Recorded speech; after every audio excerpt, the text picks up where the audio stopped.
Welcome to the Pastime Picks Podcast. I am Keith, Vintage Sport Flips.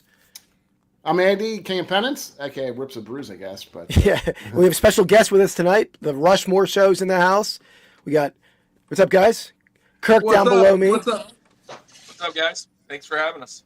Yeah, guys, definitely. If you haven't checked out the Rushmore Show, awesome show, greatly produced over there. They draft the top four and nothing more. Or not they don't draft. They rank the top four and nothing more. Right? Is that? I butchered the tagline. I think. Our draft doesn't happen until the honorable mentions. So that's true. Yeah. So you do a draft too, but but you did the Rushmore style with the G Dub and the guys up there. Yeah, there you go. Right. Yeah, we had a lot of fun on there. I think definitely. Yeah, we drafted. We were over there. We did the best dunkers draft. Oh, that's right. That's right. Yeah. That was a good one. Yeah. We appreciated having you. It was a fun it was great. Yeah, you had a great one last night too. I caught the tail end of it. I watched the first beginning of it this morning, so I still got to finish it up. Giving away kind of some of our stuff, I think. Yeah, at least it was a little research for me because I played. Me and Andy played a ton of video games growing up, but we played more sports games. Yeah, right. No, so it's sure. like you don't have many characters in a lot of the sports games, at least most part. Keith, you're in there are a few. Deep part of the ocean. You're in the deep part of the ocean here. I don't think you're going to know what you're talking about on a lot of this. I kind of maintain I'm almost 50 and I'm still playing some games, not that many, but yeah. He's more of a gamer than I am in other realms. But I did bring a couple of nostalgic photos of me and Eddie playing games as kids. Oh, no. Oh wow! So, I'm still looking forward to that. Yeah. Wow. So there's Andy playing. Was that PS1? That's a PS1, right? I don't know, Keith. I love how there's flaming hot lime Cheetos back there. Yeah, that was not you. And then me playing PS2, or even with an NES on the table. So that's how I used to roll back in the day. Looks like he couldn't find a chick, and you are set up like you're the king of chicks here. I know, it's just how it is. I don't know. It's what AI thought. It's what AI thought. So yeah. Art is life. I mean, yeah, exactly. It knew, art is not life. It's smart. AI is smart. He wishes, but you really, once you got the keys to the AI castle, you have not stopped. That's all he does. I was watching for the first time it happened. He was doing some logos and he made a fat lion, and that wasn't what you loved. I would love to have a shirt. I would love to have a King of Pennants shirt that says "I love to play with horses." I mean, that just you guys could put that merch out there. It would be. It would sell, man. I like it. I'm going to talk to my T-shirt guy, Mojo Dojo.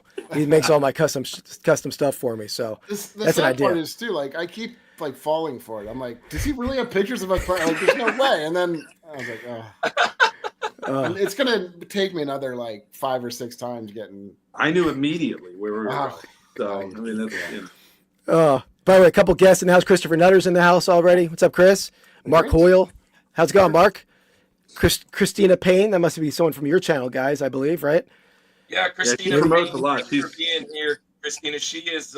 She's one of those ones that kind of hangs around with a lot of the lives. We met her, and she's awesome about just kind of being a cool moderator. So awesome! That's always nice to have a moderator, right? We're not big enough to have trolls in our comments typically. We've had a couple. It just started for us, guys. Oh, congrats. We got our first troll video. You have welcomed us on, and we have a fan. So maybe he shows up. It might happen. There you go. All right. Well, we did have an interesting couple of people that were just. That was one of the best sequences in a live I've ever seen. Andy sent me a text. He's like, "Bro, you've got to get in this live. Hurry up." Yeah, that was awesome. Yeah, I could barely keep a straight face the whole live.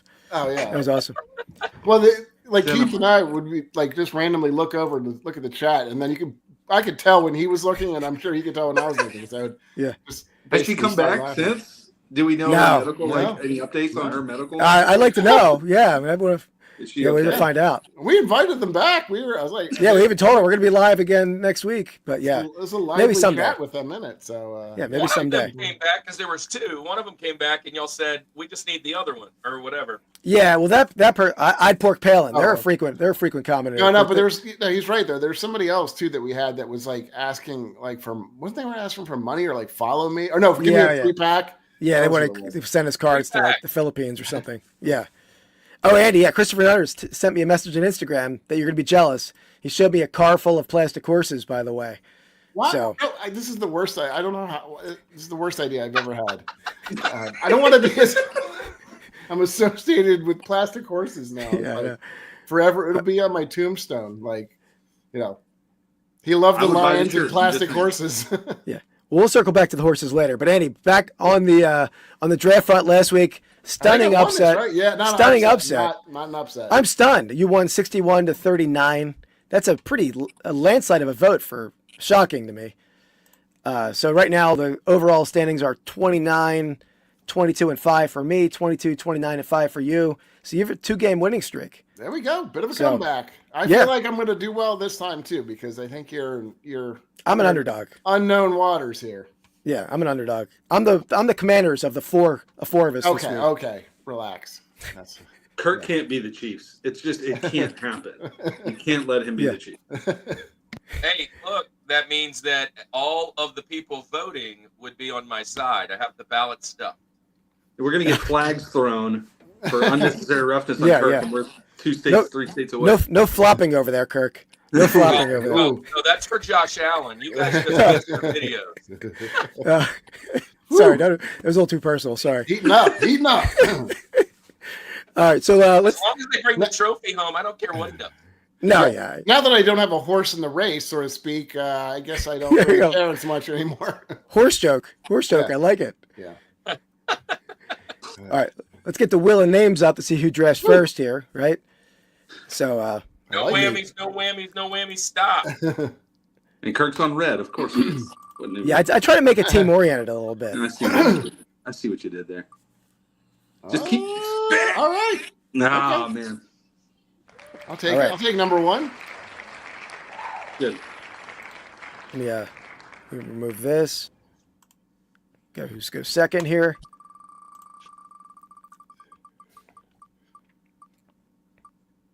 Oh, we're not being very hospitable today. Jeez. I know. I mean, it's the wheel is the hell the wheel is. A little rigged here. All right.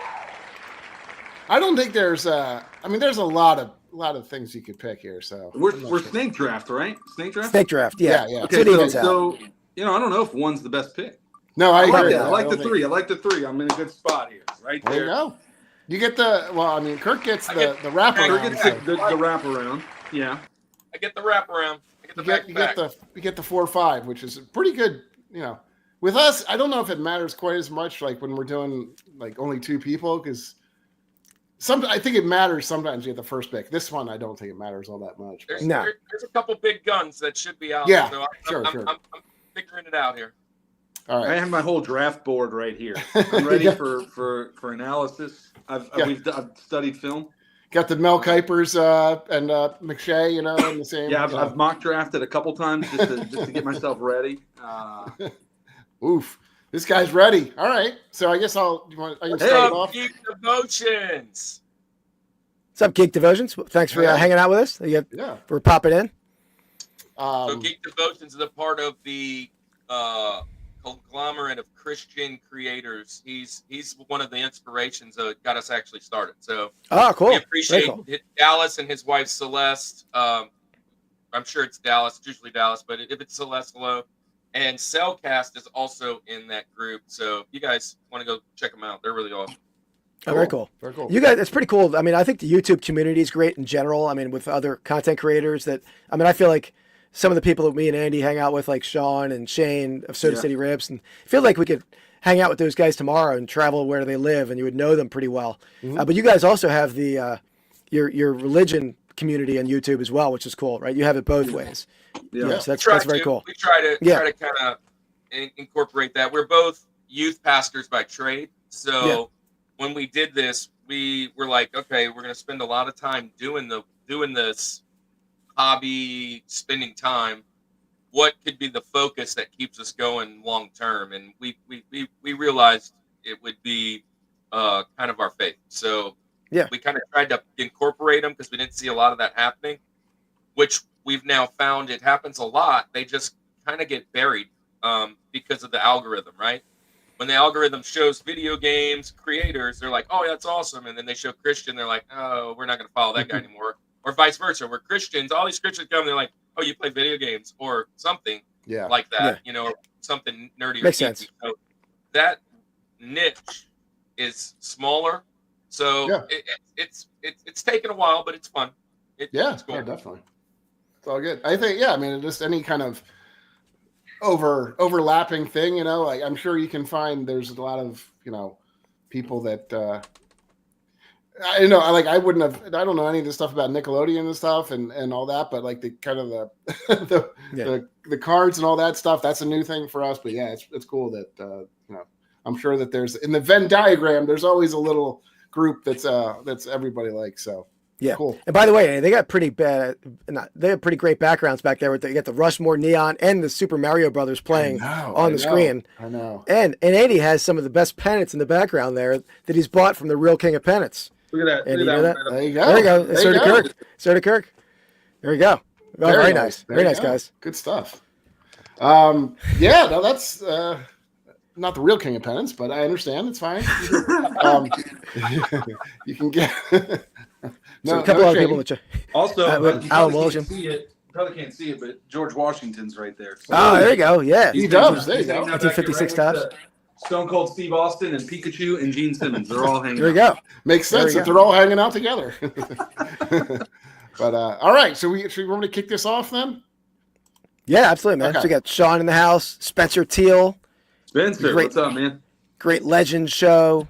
We have Alan Williamson. Hello. What's up, guys? All right, so get us started. Okay, there's a couple up there that could be at the top, right? But I mean, I think there's only one. There's the man, the myth, the legend, Mario, right? I mean, he's you can't go anywhere but him. He's got one of the best games of all time growing up, and then obviously my favorite game, I think, not obviously, but is Mario Kart. So named after him. So he's just he's been with the company for like almost 40 years now. I think it was like 1980. I think it started. So Mario is kind of the OG of franchise player. Franchise player. You had to go there. If you didn't do Mario at 1, I mean, he had to go 2. I mean, there's no doubt. That's a solid. He was in the green room like Reggie Bush, thinking he was going to get the call, and if he wouldn't have, he would have went to the. He would have dropped past 1. The drop would have been interesting to watch. Right. How far does he drop after? I mean, I don't know. I don't know what his background was. Maybe he has some stuff in his closet that people don't know about. But a toilet for him. It'd be a toilet. Yeah, right. All of my research point to he's a hardworking guy prior to getting in. He's gonna do the little stuff. He's gonna clean the toilets, like you said. He's gonna. He's a lunch pail. Hey, he's in with the ladies too. He's in with the ladies. Yeah, he's in with the ladies, and he's a family guy too. He's working with his brother, but, so that's a family. He's into the lady, not the ladies. That's right? true. I mean, there's one. True. He's loyal. He is loyal. That's true. I think it's a knockout park. This guy's going to be. I mean, it really had to be the pick, though, right? Yeah. It had to be. Yeah. But dare I say that maybe he should let Peach go because she seems to get in more trouble. I mean, like she's associated, or he's associated with her, and then obviously you got all these guys that not guys, but you got one dragon in general that keeps taking her. So I mean, maybe you have to, if you love her so much, maybe let her go, right, to keep her safe. That's all I'm saying. But not to argue. Difficult choice. First pick. Difficult choice. Sophie's choice. What's up, Harry? Harry Humstead, welcome in. Hey, Harry. We got a special horse extravaganza later for everyone, so stay tuned. Stay tuned. Keith is about as excited for this as he is at the birth of his first and only child. So, yeah, he's really excited about this. Actually, I was going to talk about the birth of my first child, about a different topic later on, but save that. Random. No, it was weird that you brought that up. All right, yeah, I think that's a good pick because he was in almost every game too. Right? He was like the referee in Tyson's Punch-Out. He was in everything. Yeah, he was in like very versatile. He's a doctor. Dr. Wario, or Dr. Mario, yeah. There you go. All right, I'm upset. He's already concerned. That's his only person. No. I'm okay at the beginning of the draft. I think it's deeper. It says that Mario has been in over 200 games. Wow. Oh, wow. I guess if I had to pick, what's my only concern is how does he perform on his own? Now the rest of your team's going to matter because it's true. We know he's good with Luigi. I mean, if you rock him with a Yoshi, that's great. If you put him, obviously Peach, like we talked, Toad, all these Like if he's around his people, we know he performs well. Correct. How is he going to do? It's going to now. The rest of your team really does matter for sure. That's true. He's like the Cal Ripken of the Nintendo. There you go. You know, he's just his streak longevity. Right. Longevity. True. Iron Horse. Yeah. There we go. Garrick, a little Garrick action. No, I was thinking the horse. Damn. I gotta write on the top here. Remember every horse pun, or like just look for it. Gonna hit me every time. All right, Keith, what do you got? What do you got for us? You got there's a lot of good ones in the top, 5 or 6, I think. So kind of depends on where you want to go. But I'm assuming you're going to go something weird here. So let's see. First, I got this. Okay. Next, I got. I just wanted to work in the horse pun real fast. Sure. All right. I think I'm strong in the beginning of the draft. After this is when I fall apart. I'm going to go different gaming system than Nintendo, but one that I played more in like the early 90s. I'm going to go to Sega Genesis. I'm going Sonic. I played Sonic for countless hours. I mean, it's a great character. Terrible nickname for a football player, but a great character. No, great nickname. Great. I mean, I never played with the Knuckles character. I never played with him, but Sonic, just get that speed going. You're getting all those coins going in the. It was a pretty sweet guy there. He wasn't in the first.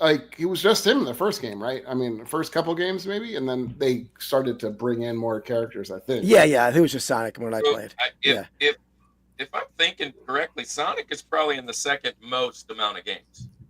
It's got to be close. Yeah. I mean, So we went with another face of the franchise, and that franchise has been around quite a long time. But here's the thing that I would say is his downfall is he kind of like merged franchises with some other teams and like disbanded and joined the others. He's kind of a traitor. He's like, he's a Kevin Durant. Yeah, there you go. He had to go and win a chip with somebody else. So I mean, that's kind of what he did. Where'd he go? I'm educate me here. Did he go to like Sony or where did he go? I don't know the history here. He's still Sega, but now Nintendo and Xbox and all those guys, they produce their games. Oh, okay. So he's a sellout. He's a sellout. You're saying. Okay. Listen. I'll tell you this: speed, agility, all of those things are obvious picks. The pros. My only downfall when I was grading him, he dropped out of the first round for me in my grading because I think he's a little bit addicted to coins. Yeah, I'm worried about the money and the greed. You know what I mean? Yeah. And when he gets hit, he loses it all. Yeah, you know what I mean? True. You know what I mean? And it's tough. Again, he can overcome a lot of those things, but I think again, put in some work. He's in a good system. I think then he's going to serve you well for sure. Well, to your point, like both of you guys, Andy, you picked Mario, one of the best video game movies of all time.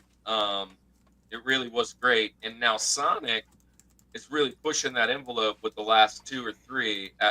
Sonic. We're at Sonic 3, and it was an amazing movie. There's not many times the third one is better than the second or the first, and they're improving. So that's true. I haven't seen any of them, but maybe I'll put them on my list. And to your point, like he is, jumping around teams and stuff quite a bit. But that, I think, in all honesty, what he's looking for is just the rings. So I can understand like that. That's chasing the ring. He's chasing the rings. That's literally the point of the game. Exactly. Yeah. So, I mean, he's definitely. He's good, and like you said, he loses everything. Mario just gets a little smaller, so he gets he starts big but gets smaller, so he's still kind of around. So, but no, I think it's a good pick. I would have picked him at some point if it came back around to me for sure. So yeah, he's got to go one. I mean, he's got to go first round. Yeah. I understand for sure. He's a franchise guy, so that's a good pick. It's a good pick. Thank you. What's up, Sean? Real Life Perspective Show in the house. Sean in the house. Give the Real Life Perspective Show a follow or check out his channel. Yeah. All right. So Andy is up. Andy, the second Andy. Probably the better of the two, probably. Rev Andy? You say Rev Andy? I don't know. I don't know about that, but okay. I appreciate that.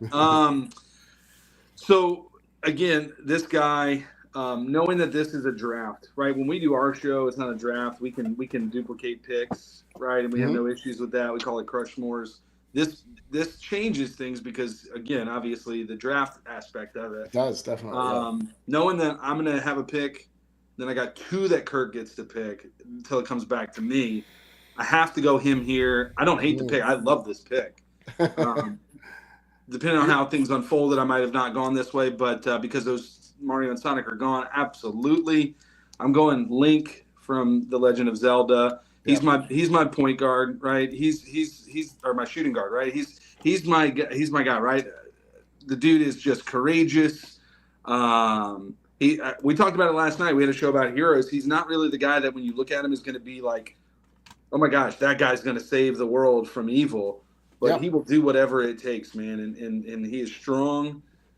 He's not fearful. I mean, he's a great pick. He's an ultimate hero. So I would also say he's shown like great improvement too. Like he has come from an 8-bit all the way up to, I guess, the Mark of the Wild, or the most recent one, Breath of the Wild. Really has come a long way from his beginnings and really worked himself up. There you go. It is right there. Yeah, absolutely. If Mario's the face of the franchise, Link is certainly number 2. So right Link's been carrying Mario for 40 years in that little backpack that he has. He's been carrying him. He's the best character in Mario Kart. He's the best character in Smash. He's the best character altogether. You stole the best pick at 3, and you're leading the pack. You're leading the pack by far. Link's the guy. Link is the guy. You got to go with him. Again, longevity too plays a lot in this. All 3 picks so far have been. So last night we drafted heroes. Sonic made my list as a Benjamin. Yeah. And Mario didn't even make my list. Link was on both of our lists. I think that goes to prove what's happening here. Yeah, I agree. Don't worry, Keith. You'll blow it at the end. Oh, you got to see some of my picks. They're terrible. Mario's definitely what I would consider the GOAT. He's the elevated, and then Link is definitely, I think, the one that's carrying the other side of Nintendo. There's a platformer side, and there's more of an adventure side scroller. Like and Nintendo has always been in the forefront. So it's a good pick, man. So now I have to rethink my strategy because I landed at 4, and the best 3 guys are gone. Is what you're saying. Yeah. So, And this is where it's going to get. This could take a totally different. I mean, there's still a bunch available, but it definitely is. You guys definitely read the draft board correctly. So.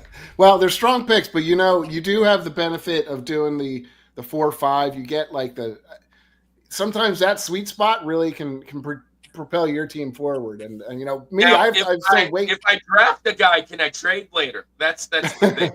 Like I'm drafting for a trade later. We've never done it, but it's open. We've discussed trades, but it's never happened. But it could happen.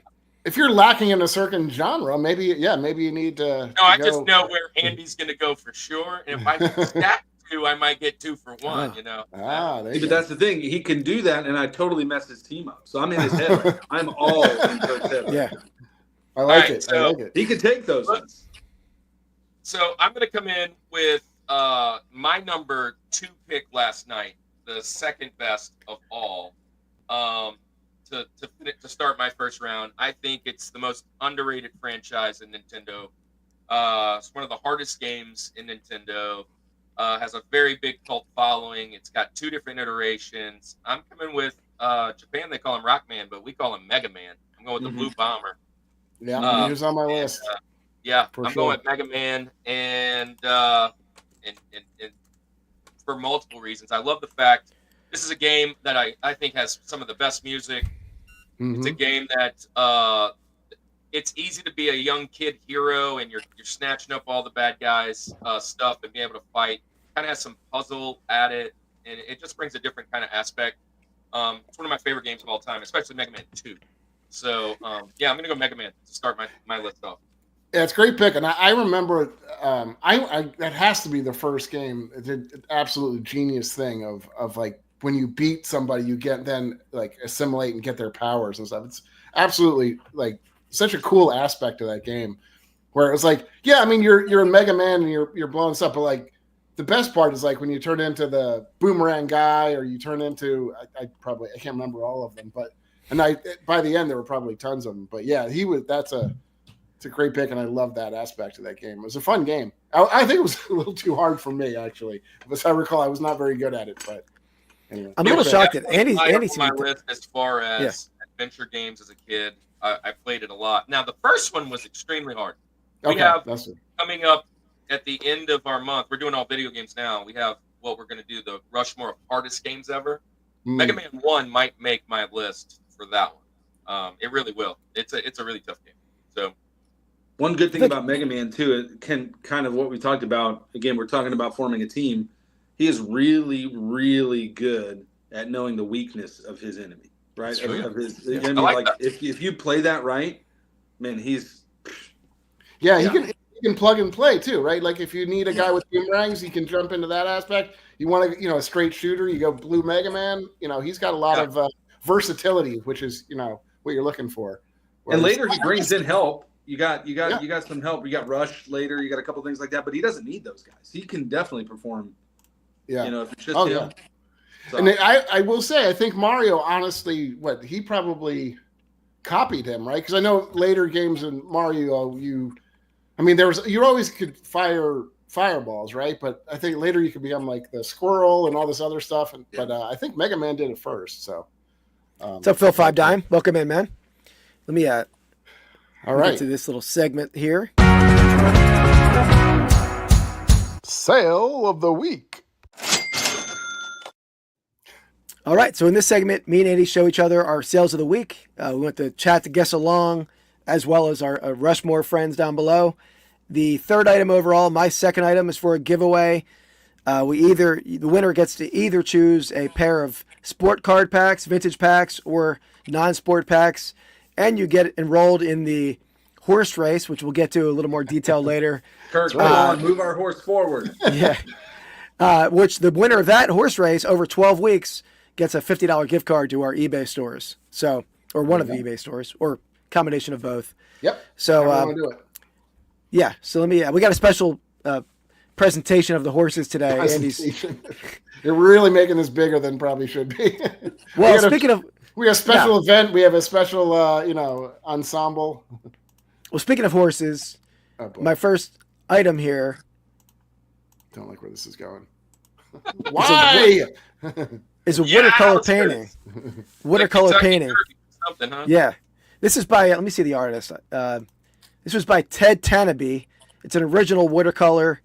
I actually bought. Can you say that again? Ted Tanabe. No, not that. What kind of painting is it? Watercolor. Watercolor. It's not even. It's not a watercolor painting. It's a watercolor. So it's actually more rare. He's a Philly guy. Watercolor. Right. It's more rare. Very desirable. But yeah, so it's. I actually bought like 20 of these paintings, all the same artists, either golf or horse racing, at a flea market like 3 years ago. This is the last one I had, last one that sold. Interesting. So, what's with you guys buying bulk horses? I don't know. Yeah, horses sell. Can't have just one, right? Yeah. No, yeah, you gotta have more than one horse. You gotta have a I'm so bad at this game. What are a bunch of horses called? Is it a gaggle or a herd? A herd. Okay. Is it a herd of horses? I don't think so. I don't know. Probably. I think it's a herd. I would think so. Yeah. All right. Okay, so let's. Yeah. So this is probably about 18 by 24 inches too. It's on paper. It's not like a canvas. It's on paper, but 18 by 24 inches. And this is not a reproduction, right? This is a straight up. No, original art. Yeah. Is he popular at all? Or yeah. is he famous? I mean, people know. Yeah. He's a desirable artist. I mean, it's not. It's not like Picasso or something, but he's definitely. No, it was not signed by me. He wishes. There is no official name for a group of horses. Herd is the most common used, but other ones are band. Okay. Stable and a stud.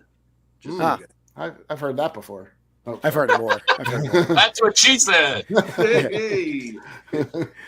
All right, Mark's starting off with $34.99. Okay. And this is not for the actual horse race, but yeah, this is not the giveaway. The next item will be the giveaway. Christopher Nutter's in at $275. Phil Five Dimes in at $99.95. We are all over the place on this, and I have no idea. Yeah. So it's how much you got this for or sold this for? Sold. I sold it for. Sold. Okay. Yeah, Okay. sold it. I'm gonna go like I think Chris is closer than the rest. I'm gonna say like 225. Okay. 115. Oh, man, I think I so. don't No know. way, I literally can put a million out there. I don't care. I don't know what.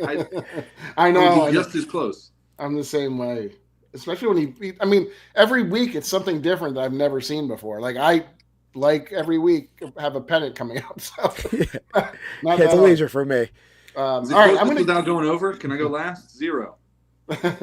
Well, we're the closest regardless. So you can go. It could go if over. it tells. Yeah. No, I'm gonna go. 99. Let's go. Let's go $74.99. $74.99. I like that. I like that price right in there. To the top rope with Shane McMahon out on the ladder. Oh, that hurt. Not a W there for Andy. Let's Crazy. 212. All right. Kirk nailed it though. Kirk was right on it. Right? Kirk. He's man. all over it. Move that horse. He's getting ready for the meaningful round. He's already got the horse to the paddock. And it's been a while since you've won, I think. All right, cool it, bro. There's Fox Play Gaming coming in. What's up, Fox? Hey, Fox, welcome. We got Bryce as well. Thank you Bryce for coming, stopping by. JW. That's our dude right there. Guys, we do have a giveaway coming up soon for anyone in the chat. Coming up in the probably 5 minutes here. Okay. Maybe less. Well, much like you, I did have to have something slightly horse related. Oh, Sort of see it on there. This is a souvenir shrine circus, but there is a little horse down there in the right hand corner. If you see, I don't see a horse. there's a horse like bottom right corner. Oh, okay. Okay, No. I see a lion. I see a Oh clown. yeah, right next to the lion. Okay, Yeah. is that a horse? Okay. Yeah, that's Yeah. for sure. Yeah. For sure. All right, I've actually sold Shrine Circus pennants before. I assume there's more to the pennant, right? This is not like There a is. half. This is one of our original pennants that we put up. So He only sold half of it. Yeah, we worked So a you- little bit better later. yeah. This is not your finest photography skills. No, there's multiple photos that were. But Is this the souvenir shrine, sir? Or sir? Yeah. There's a little It's a mystery big to difference. it. Little Christopher added Nutter's in at $54. Yeah, I think their shrine circuses they're pretty readily available. I think it's a pretty common pennant. I mean, I think Phil 5 Dime is going to be pretty close with his $24.95 guess. But Mark Hoyle at $15.99. Now, but Andy did make it his sales of the week, right? That's unless it's just a very slow week over there in the King of Pennant land. I mean, maybe. All right. I'm going to go. Well, I'll let our guest guess first. Why am I going to jump ahead of them? Let our guest guess. I need Kirk to go first before me because I'm going to piggyback on him. I mean, I'm listening. So usually I like to listen to what Keith and Andy say, and then see what goes on over here because these guys are. Mark usually is on the money, right? Yeah, Mark. absolutely. Do the opposite of what I say, basically. So I'm gonna go. I'm gonna do a little Price is Right with Mark here. I'm gonna go 20, like right in between Phil and Mark. Okay. All right, I'm going to Good guess. say 22. Ooh, all right. Harsh. Let's do it. I'm gonna go $27. Okay. $27 for me. Let's see what we got. See if Keith wins or loses. White chocolate. Raindrops. I think that's a win. He was a great character. Well, you were correct that it is readily available. Ooh, yeah. Yeah. Not the Does it best say week. $10? What?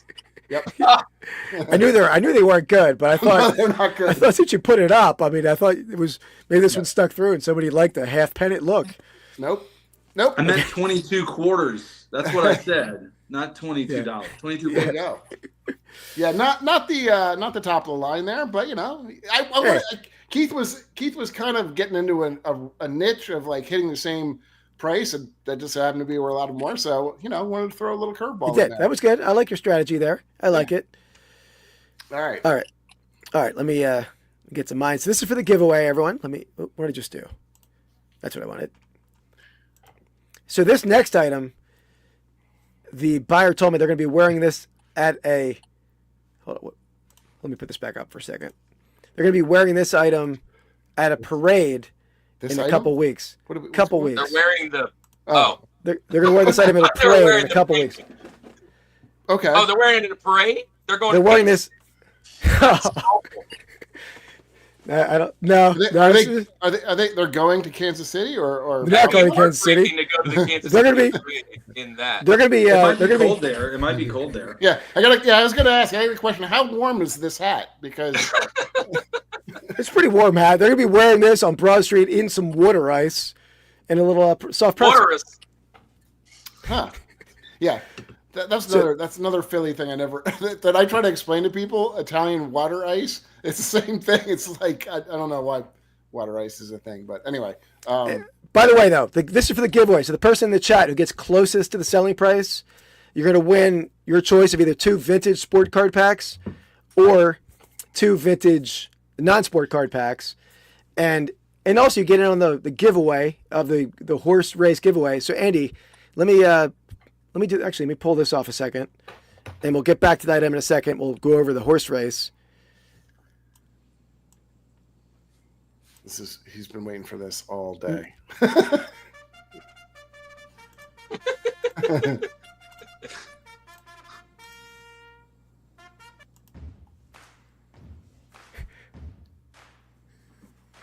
All right, so we are now officially. I'm going to spout out the actual winner, or not the winners, but where we are in the rankings.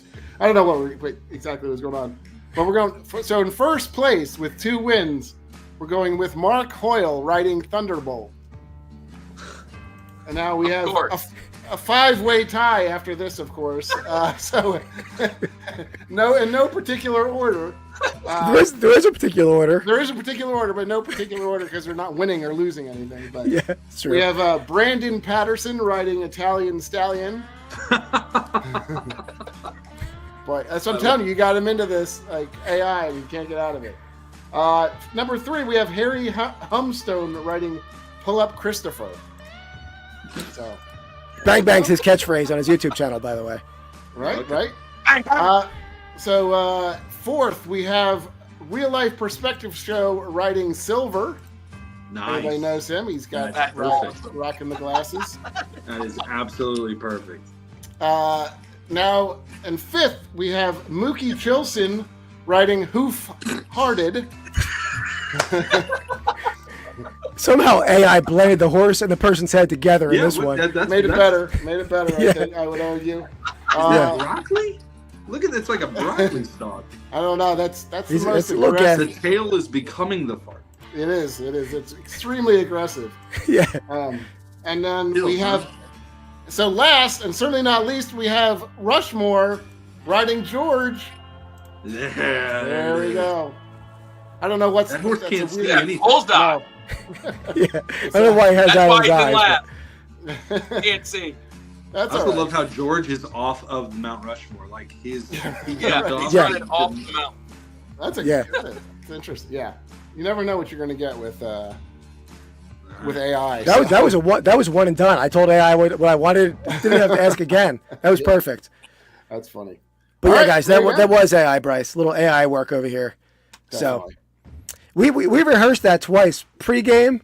Yeah. I gotta shut that music back off. Hold on. All right. Okay. So that was our intro there for the horse race. So let's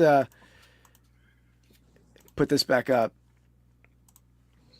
All right. All that to get to the Eagles hat. All right. Let's see. Yeah. So right now that's the giveaway. So there's 6 entrants. Mark Hoyle's in the lead. If the person in the chat who gets closest, or the Rushmore boys down below are eligible as well. If they win, they get another horse in the race. The overall leader in 12 weeks total, wins the gift card. What does the tag there say? So it's a dead stock hat. So this tag is was never worn. It's a Logo 7 brand hat. So it's a logo 7 makes tag. it a little bit more real. All right. Yeah, it's just people want to. I'm sure they'll take that tag off and wear it. It's nice to. Some people don't want to wear a used hat. I wear used hats, but.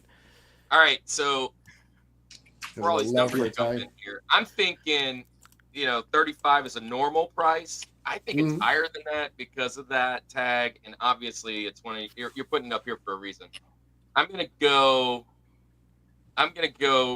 probably about $50. Okay. $50. All right.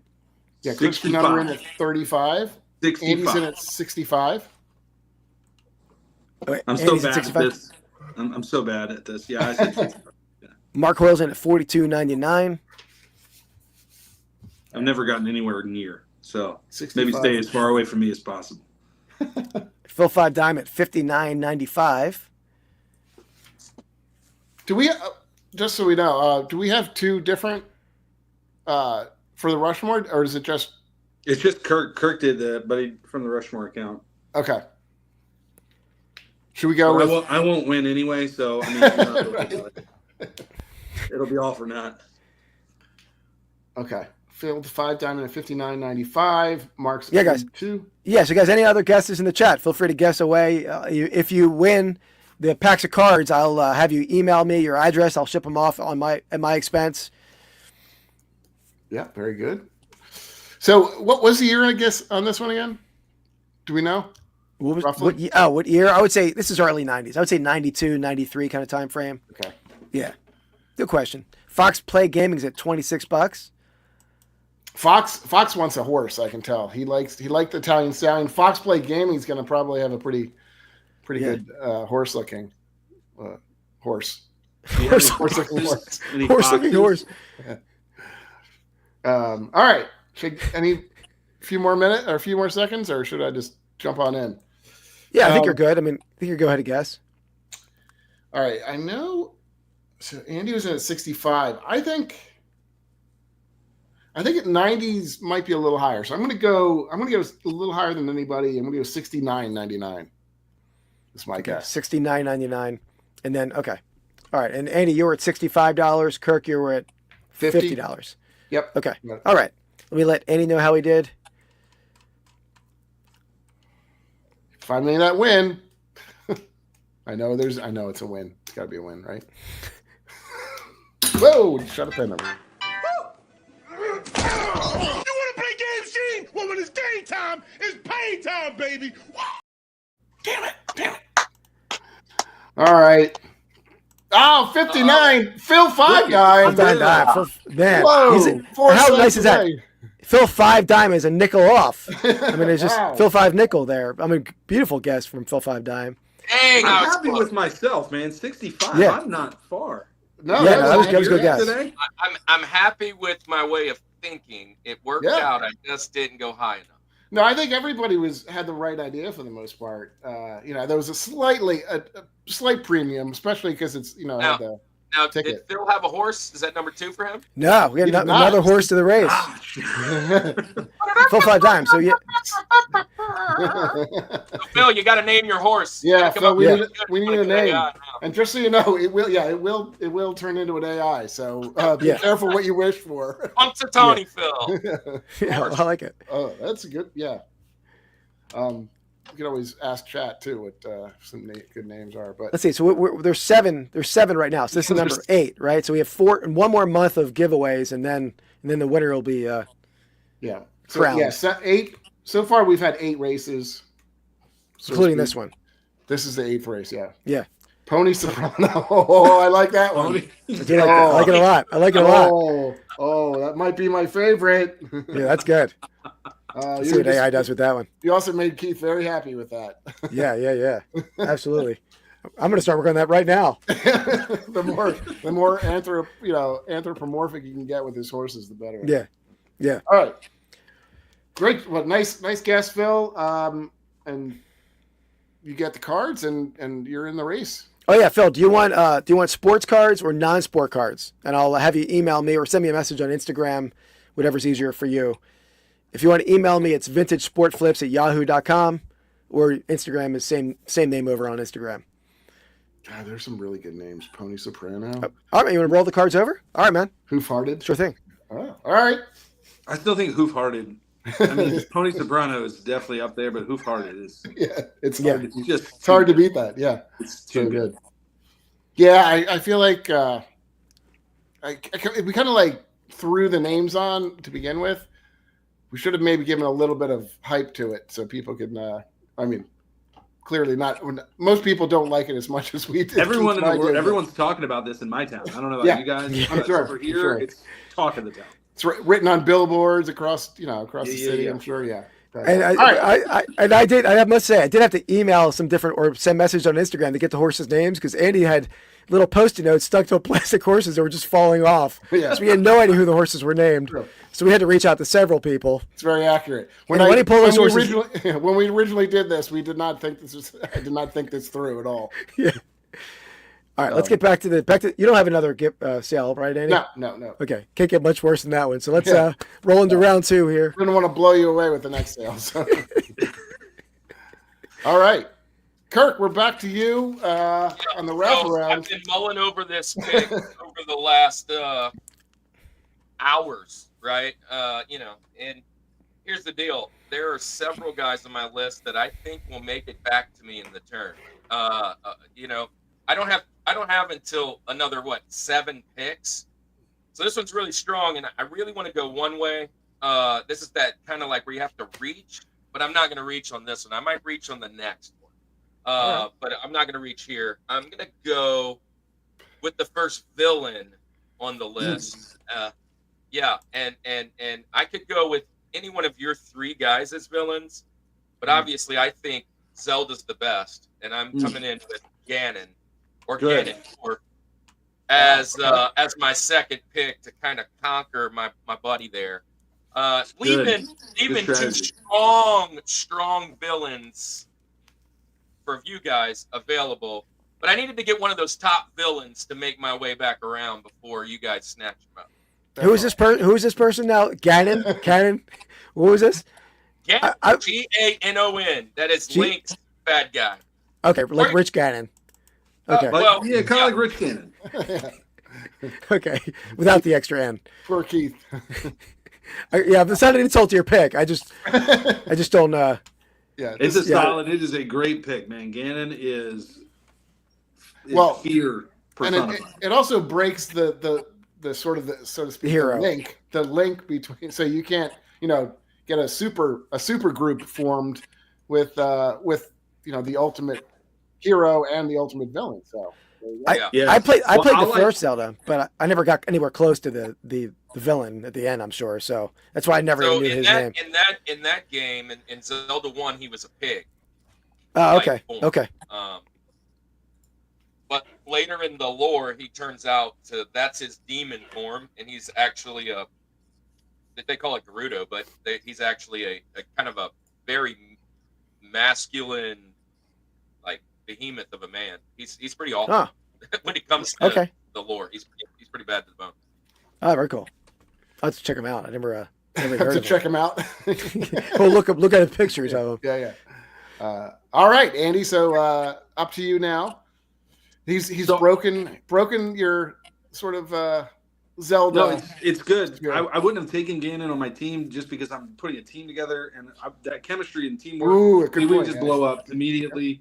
But I do know that because of that pick, it signals that I am in Kirk's head. His team, he is building it to beat my team. I know that's what he's doing here. So, and that's okay. That's good. That's a sign of good rivalry makes sports go round, right? So there you go. I love it. There you go. So my pick here, I've got my Shifty, my hero, my guard, right? I got him. I feel like my personal thing is you build a team with some beef, right? You got to have some oomph to your team, right? Oh yeah. At the rim, protecting. I mean, just sheer force, physicality. As much as we may hate that word when it's used in sports, I'm hoping you're going to take who I think you're going to take here. But I'm going to keep it still with a good guy, although originally was the villain. Donkey Kong for my next pick. Donkey Kong, if you know me, Donkey Kong is my favorite game. Yeah. Which is the guy that I was going to draft just to make a trade. And that's where I thought. So I'm going to get him now. I'm glad to know Andy would have gone there too. So he wouldn't have come back to me. He would not have. That would have been my next pick for sure. Donkey Kong. I mean, again, sheer force, right? The guy is a loyal protector of his home, right? Now the weakness is going to be, man, if you dangle that banana in front of him, it's either a good thing, it's going to motivate him, or it's just going to cause him. If you looked in that guy's house, if you go back on Donkey Kong Country, you go into his hut, the dude's no discipline in the cleaning of his house. So hopefully that doesn't spill over onto the field. I do think pairing him with Link is going to help with that. Although, again, if I'm just going to use him down low in the paint, it's going to be tough sledding to get down there. He brings barrels to the equation too, which I can't think of any other player that we're drafting here can bring barrels. Which is crazy. He used barrels in the original as his attack against Mario, and then he uses barrels as a hero as well. So he's well versed in that world. If you got barrels around, the guy's going to dominate. Again, bananas are going to help, but bananas will help. Yeah, the dude can. This gorilla can work underwater too.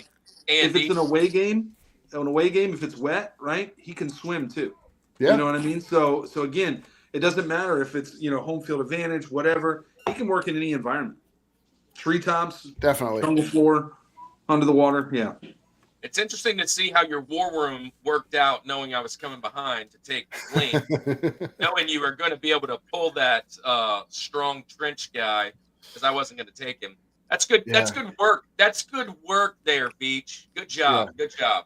Yeah. Well, this is what happens when you put a whole. That definitely wasn't a Loomis move. That was the Beach move. Yeah, you've definitely put in. You've scouted very well. Clearly, what your team needs were, and you filled them in the first two picks. So it's hard to knock that. I'm drafting by need, man. When you got a team like this coming off a rebuild, my guy's got a cannon for an arm. So I mean, listen, it's true. Literally has a cannon for an arm. Okay, that's all right. Is it me, right, Andy? Yeah, it's up to you, Keith. Yeah.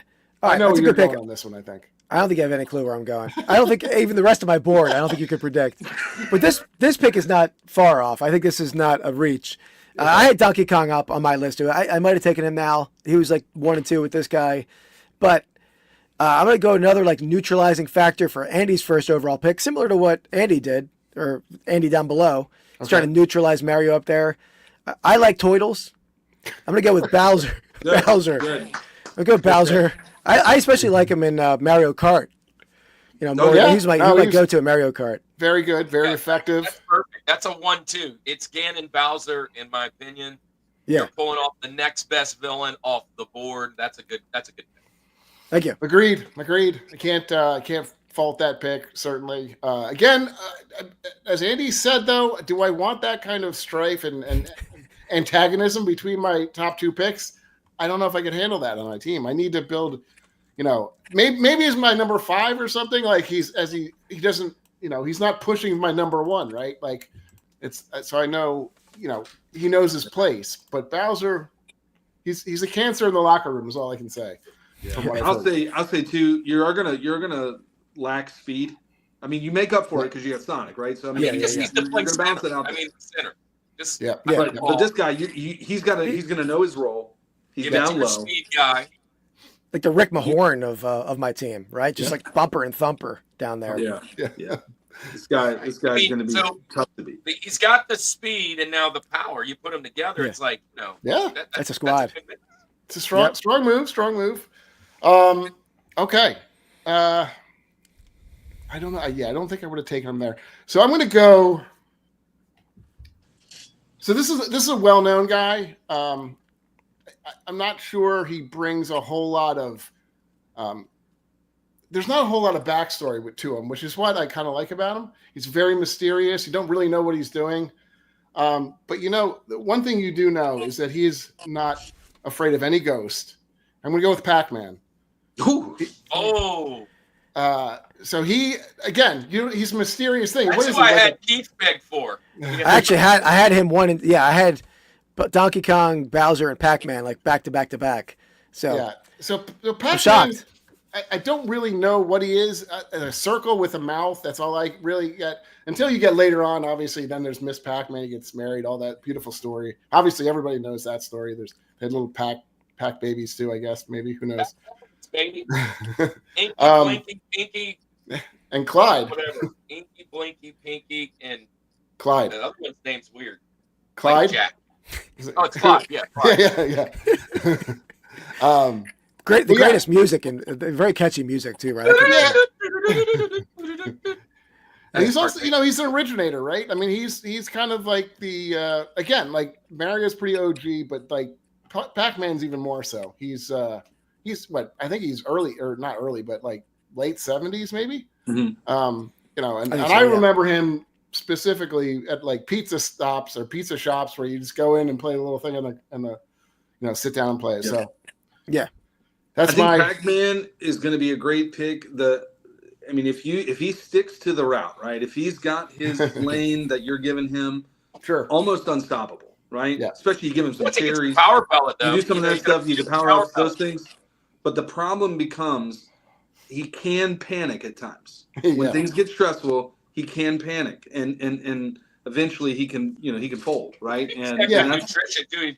He's a vegetarian. He eats a lot of fruit. He does care about his body, right? He's the Derrick Henry of this, where he's putting that much money. Yeah, so sure. I like the pick. He can back himself into a corner, certainly, and which is basically what I did every time I played Pac-Man was like instantly go to the wrong place.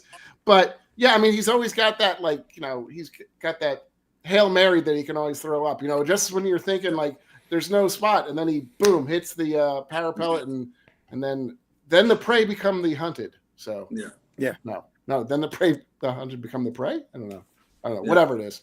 I wasn't paying attention. The hunters become the prey. Maybe that's what I was trying. I don't know. Anyway, so there you go. That's my number 2 pick. Understandably, I know why he slipped. I think because there's doesn't have a great backstory. There's not a lot to him. Doesn't But there was a Pac-Man 3D, like a platforming game that came out for was it PlayStation? I don't know what it was on. I forget, but it was pretty cool. It tried to add a little bit of that to it, but we all know that the OG is where it's at for sure. Yeah, the one that I'm drafting is no backstory. I don't want to know about him. I want mystery, involved around him. So I like that. Good. All right, let's get to a little segment here.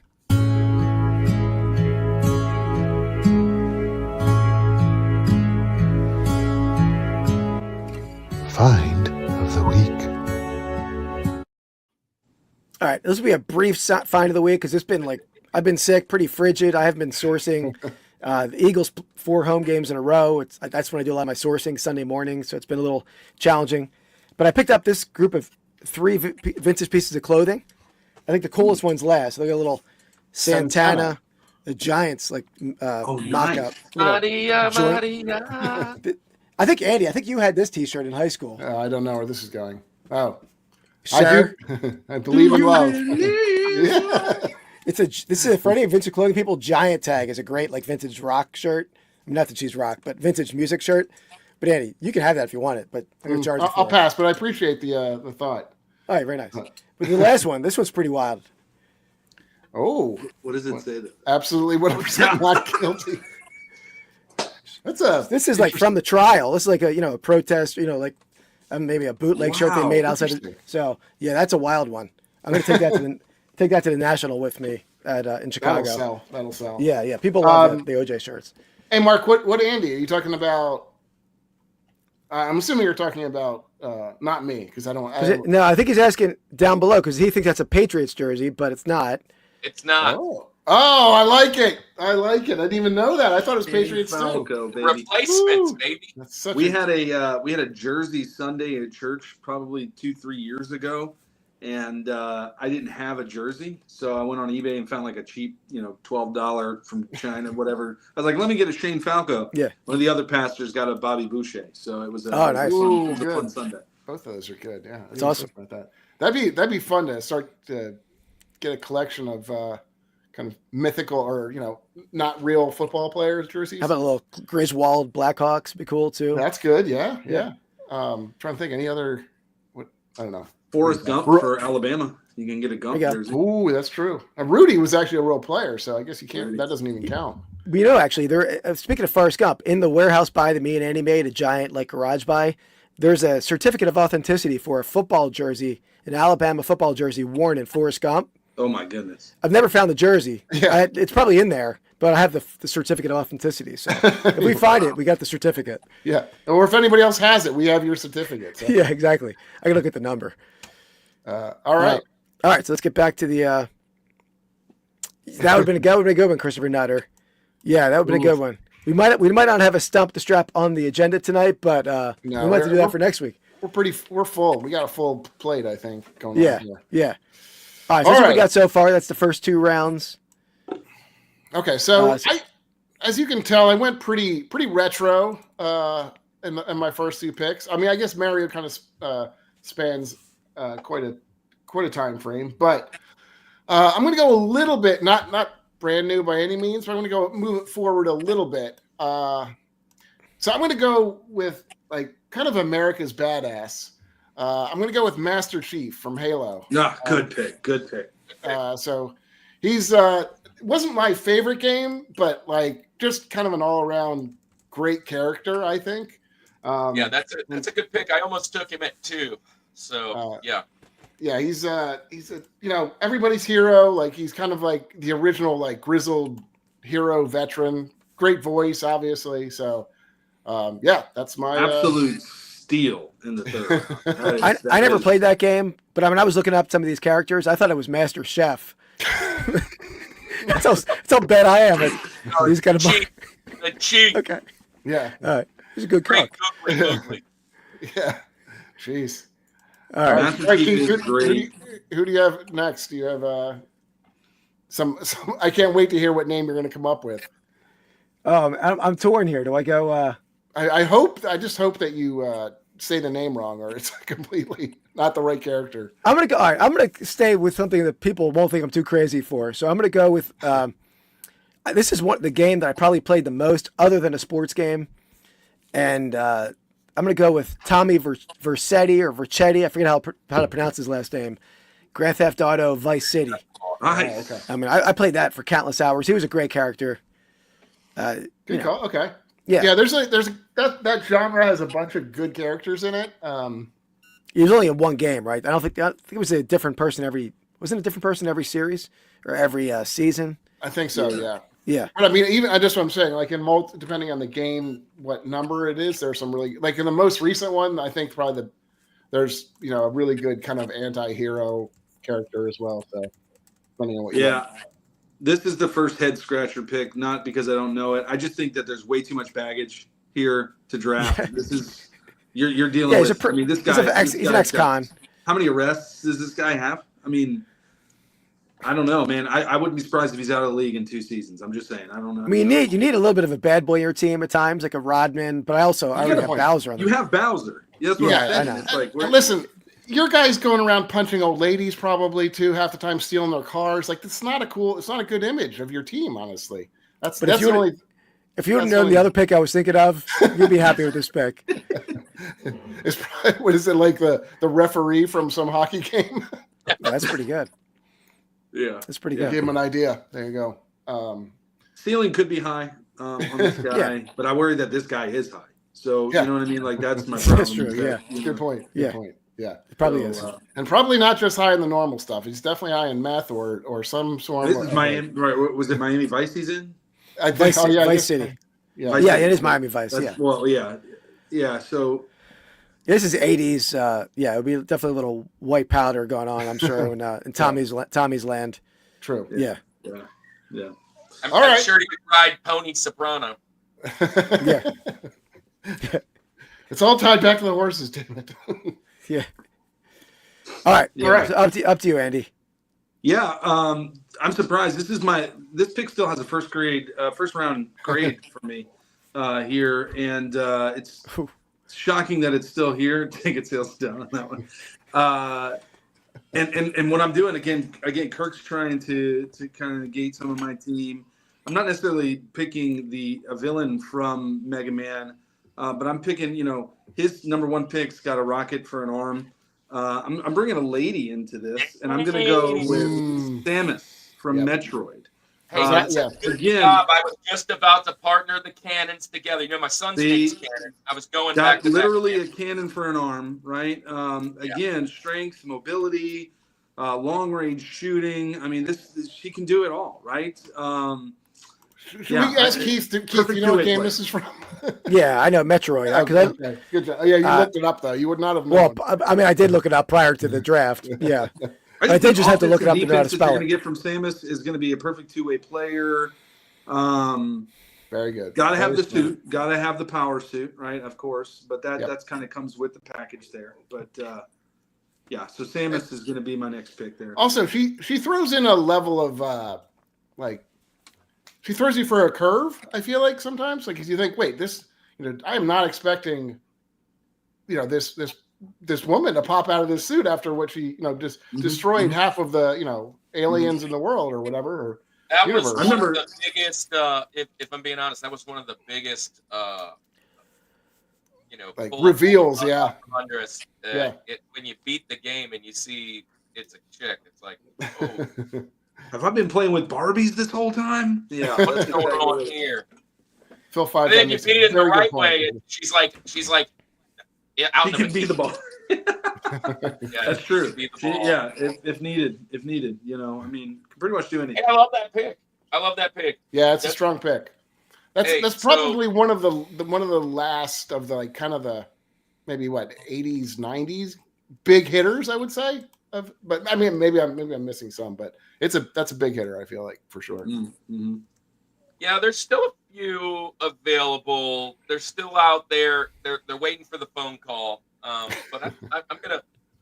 Look, I'll jump in and tell you. I get two here, and before I give you going into that third round, I'm really thinking, man, I've got to solidify. Or going into the fourth, I really got to solidify this third round. And listen. We all know if you ain't cheating, you ain't trying, right? Ooh, I like where this is going. Good espionage. A guy that likes to sneak around in the dark. A guy that finds the files. He's that guy who's going to tackle down and bring down the government. I'm going with Solid Snake from Metal Solid. And I'm gonna just he is PlayStation's answer to Master Chief, and I think that was it. And I'm going Solid Snake. That's my guy. Started out excellent pick. Moved on to the Liberty of Sons, and he's really made a name. Snake. I got to tell you, the only reason I know that character is I have a cat patient by the name of Solid Snake, and I saw that cat. I'm like, what the hell is a solid snake? What the hell is that thing? So I had to look it up, and that's how I knew. I've never heard. You better be careful looking up Solid Snake there. Yeah, I know it was a risky search, especially on a work computer. But yeah, that's what kind of name is that though? What does that even mean? I don't get it.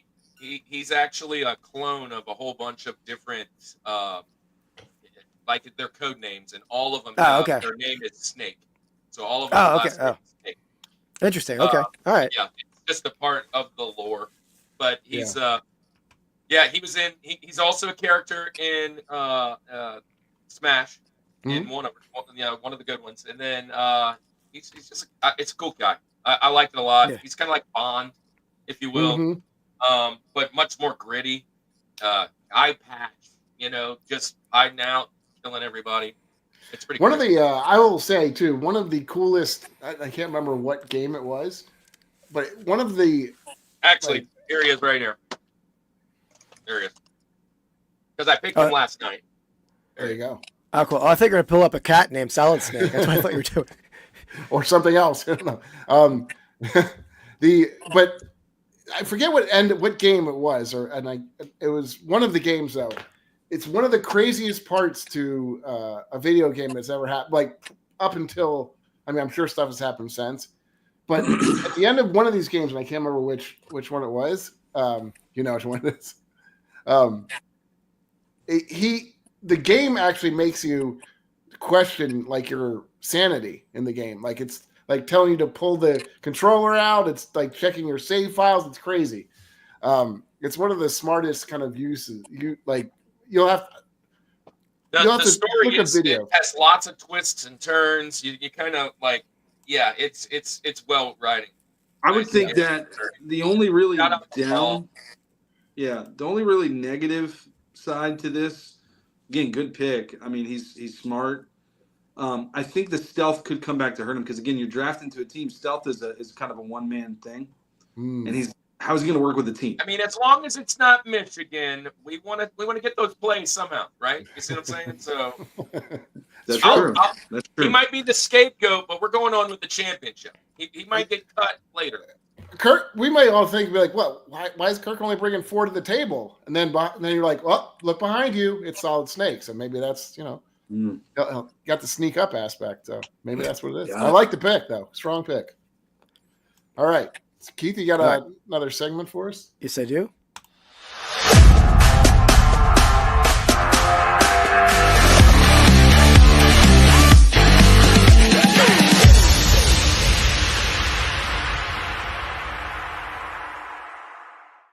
Well, that's decidedly more upscale than like the rest of our league. Well, yeah, that's a shout out to Real Life Perspective Show for making that for us. Yeah, that's a little more. It's not me saying some stupid thing in the back. Yeah. Sale of the week. Yeah. Rip of the week. Yeah, that's a little more upscale than we usually have because that was made for us. Thank you, Sean, over at the Real Life Perspective Show. But yeah, we're gonna do a little pack ripping here. So, Andy, I guess maybe I'll rip first because mine ties into the night a little bit, and then we each have a pack. Next time. Next time. Let me present my camera. All right, what do we got? Why are you smiling? I don't ever. I'm not smiling. I never trusted. It's nothing to do with horses. Is my mic still good? Yeah, you're good. Yeah. Oh yeah. Oh, it's a me. Yeah. Exactly. What year is this again? This is a 1989 Nintendo pack. So they were like scratch off cards. Andy, you opened these on our channel before, Rips and Brews, right? Yeah. So these are. I think I gave you the one I had. So that was probably. But I think there's very small packs. There's 3 scratch off cards, and then 2 sticker cards. The sticker cards are pretty cool. Yep. Yeah. Yep. So, did you ever scratch yours off? No, I didn't understand the premise of it. Honestly, I don't know what you're supposed to be doing. Yeah, I don't know either. You'll see in these cards, there's like little thing, like you can. It's supposed to kind of be like a video game. Like where you're supposed to jump or something. I wasn't 100% sure, but. All right, let's see what we got. I wasn't sure if that would ruin the value of them. Probably not super valuable. Yeah, I'm going to try to save the stickers till last. Let me just look it off camera a second. Oh, there we go. What? No, you're right. No, I rearranged them so I could do the stickers last because I feel like they're the hits, right? All right, so we got Mario there, Super Mario 2. Nice. All right. 89. Okay, so that. Double Dragon. Double Dragon. That's awesome. So he's got a barrel. Yeah. Yeah. It's not the originator of it, though. No. There we go. So there we go. Mario. What are those things? Koopas. Goombas. Okay. Goombas. A Troopa? Goomba. I think the turtles were. You like turtles. He's a King Koopa. Yeah, I like turtles. All right. What is this guy? Hit me with your best score. That's awesome. No hat either. That's an interesting look. I know. That thing probably won't stick if you peel it off. That's Got true. a gray shirt and no hat and black. This is a bit of an off-brand Mario, it seems. Yeah, it looks like a bootleg Mario, but these are official, I believe. Yeah. All right, and then what we got here? Got Super Mario 2. Is that What did she throw? Oh, that's yes. Birdo. That's not. Oh, is it? Okay. Birdo. What is it? Birdo. Birdo? Is that a squirrel? What is that? No, it's like a Dragon-ish animal. It shoots those eggs.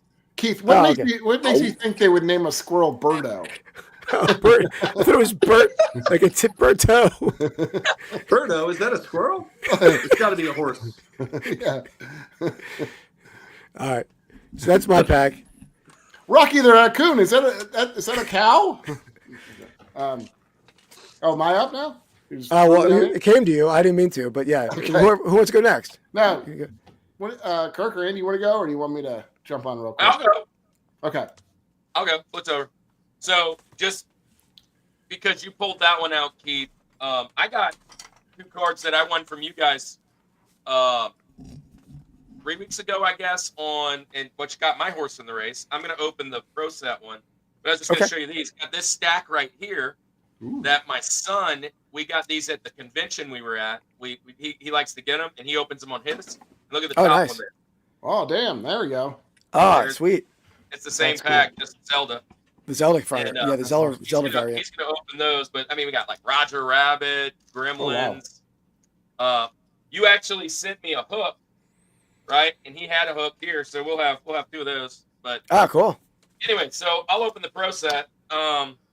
It's 91 Series 2. I don't have the cool setup with the camera down, so I'll just I'll get into it, and then we'll I'll show them ahead of you. I'll make it bigger, actually. What am I do it this way? Nice. So all right, so we'll do. Oh, they're bricked, which is awesome. Yeah. Which, if you guys know bricking, that's just they're stuck together being so old. Yeah. Unfortunately, that's not an RPA. That's like a thick card. Yeah. So it looks like the names are on the back. So Bruce a tough one too. Although maybe it's better. Patriots left guard. Who is Mark? Mark probably knows that one. Darian Connor. Okay. Cardinals. What is this? Ken Harvey. Okay, I remember him. Hold on, let me turn this brightness down. Let's see if Andy can guess the players. I'm never going to guess any of them. Oh, well, I don't know which Andy, but I can. Oh, I definitely can't guess. That's Ken Harvey, I think. Good job! Wow, you shocking me, Andy. Oh, here you go. It's the we're going for the Giant, not for the Eagles. Is that like Meggett? Mark. Oh no, number 30. Yeah, it could be Meggett.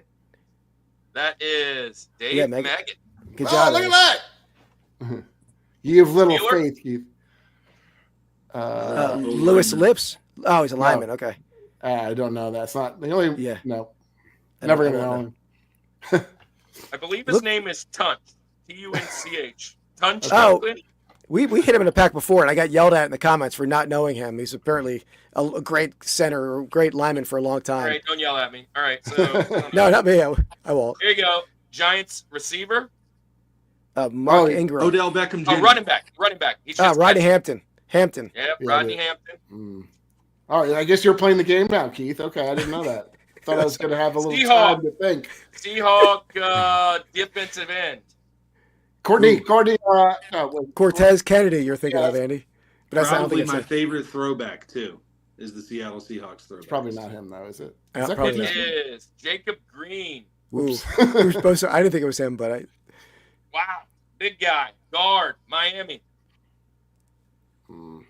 Yeah, I don't think I'll know that one. I'm going to pass on that one. Keith Sims. Okay. All right. Good name. Keith Sims. Oh. That's the pick of the draft right there. Hold on. We'll hold on to that one. Niner. Did he say Niner? This is a quarterback. Merton Hanks. Don Griffin. Oof. Let's see. Running back. Colts. Is that running back? It looks like it's number 80, right? Number 80 is a running back? That's running back. Oh, wait. Wow. There's 2 of them, and they're both on the Colts. They're both on the Colts. They were both brick. There you go. So there's the running back and a wide receiver. He's not Bruce, right? I don't know. No, Bruce was never there. So the wide receiver is Bill Brooks. The running back is Anthony Johnson. And here you go, Andy. Barry? Who's that big dog? I can't even see it. That's Rick Jackson? Is that Ricky Jackson? Part of the Dome Patrol. Swilling? Nope. Swilling's 51. Vaughn Johnson. Hey. I was gonna pick There's all the of Vaughn Johnson right there. There's the pick right there. There's the pick. Yeah. There you go. That's a good little pull right there just for the Vaughn. There you go. So I like those kind of cards because you can sort of quiz yourself like we do with the Sport Flicks cards or those cards. Because anyone could read the name on the bottom. If you get 91 is the year I kind of like 91, 92. I kind of was a trader. I was like, I don't want to be the Saints. That's when I jumped ship to the Chiefs a long time ago. But I do remember my dad just glazing over the Dome Patrol, man, just loving them to death. And Yeah. Vaughn Johnson, Pat Swillen, because that's all we had. We had that and a kicker. Yeah. Morton Anderson. I don't think I ever Never heard that have a great nickname kicker. before. I don't think I ever heard that nickname, but they were great defense, great linebackers. But I didn't know they had the best 4 linebackers in the league, really. Yeah. I mean, it was Ricky Yeah, Jackson, Pat Swilling, Vaughn Johnson. Who's the other guy? Am I thinking the of? small guy, Sam Mills. Sam Mills. Yeah, Sam Mills, and all of them went on for Hall of Fame careers elsewhere, except for Vaughn Johnson. He's the one that's kind of hung around. The other 3 went on to become elsewhere. Mark, I think I'm a couple hours from Patterson, New Jersey. I was going to go to a card show in Newark, Delaware tomorrow, but up in the air on that. Very small show. So, all right. Which of the Andys wants to go next? Up to you. I can go if you want. You want me to All go? right. Sure. Yeah, go for it. All right. Let me put a little added light there. Oop, is that horrible? Well, you didn't present your camera yet, so. I did. It's right here. It's down below. Oh, second row. Okay. All right. So I'm just going to open up 1 pack of these. 15 cards per pack, so there's a lot. But So these we have member of the channel here, Shane, over at Soda City Flips. How's it going, Hey, Shane? These are cool. These are I didn't realize this, but you can pull downtowns out of this. Do you know that, Keith? Those are the big cards. Oh no, I did get it downtown out of the Don Ruts. Yeah. It's rare, but I'll just pick one of these. A lot of packs in here. But so they're like $25, so I bought 4 of them. Honestly, if you hit the Jaden Daniels, I think that's the downtown out of here. It's a several $1,000 card right now. So, And we are going to split that among the 4 of us, right? I don't believe that was in the contract that I. That seems the right thing to do for our guests. I mean, we could sign it right now. Yeah. Oh, too late. Cards or packs open. All right, Kendrick Bourne. There you go. Swift. Swift. There's something back there. I don't know if it's any good though. Ooh, it's shimmery. Ferguson. Romeo Dobbs. Evan. Tight end. That does look pretty fancy Cooper. back there, doesn't it? And he's been around. I do like, yeah. Old guard. Look at you. Taysom Hey, Hill. Hill. Baby. There he is. There you the go. There he goat. is. The Swiss goat. Army knife. All right, I'm going to go back Mr. to that. 1000. Evans, I hate him. Hey, But, There you go. There you go. A little There he chief for is. you. Low rated rookie. Like it. CJ Mosley. roll tide, baby. Brees Hall. Yeah. Drake. Yeah. Hate that. Hey. There he is. Roll Hey, Tide, he, baby. roll tide, baby. Roll tide, baby. he looks kind of Hey, skinny guess where there. he's at? I mean, I guess his arms are huge, but he looks a little skinny. He's in Cancun right now. All right, we got something back here. I don't know if Mr. this is. 1000. Oh, okay, nothing too crazy. Rookie Revolution. Who is That Lad McConkey? Is that Lad McConkey? Yeah. I don't think so. Kendall, what did it say? 82. Oh, man down. Grade It 7 just went now. down in price. Yeah. 82. Brenton Slice. What is that? Brenda. Who is Brenda. You've got the one guy that didn't have a Rice, catch Brendan for the Rice. Chargers this year. There you go. Yeah. Well, It's cool. That's Cool Jerry looking card, though. Rice's it son, is. isn't it? Yeah. What's Isn't that? That's Jerry Rice's son. Is it? Oh, that's Yeah. cool. Yeah. Not Jerry numbered, Rice. but there you go. Here we go. Jerry, We just what got are a you rice. Rice.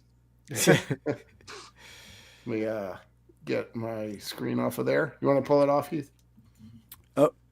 I got Hey, it. I just want to say thank you to Soda City. He came and checked our stuff out on Instagram, man. We appreciate you.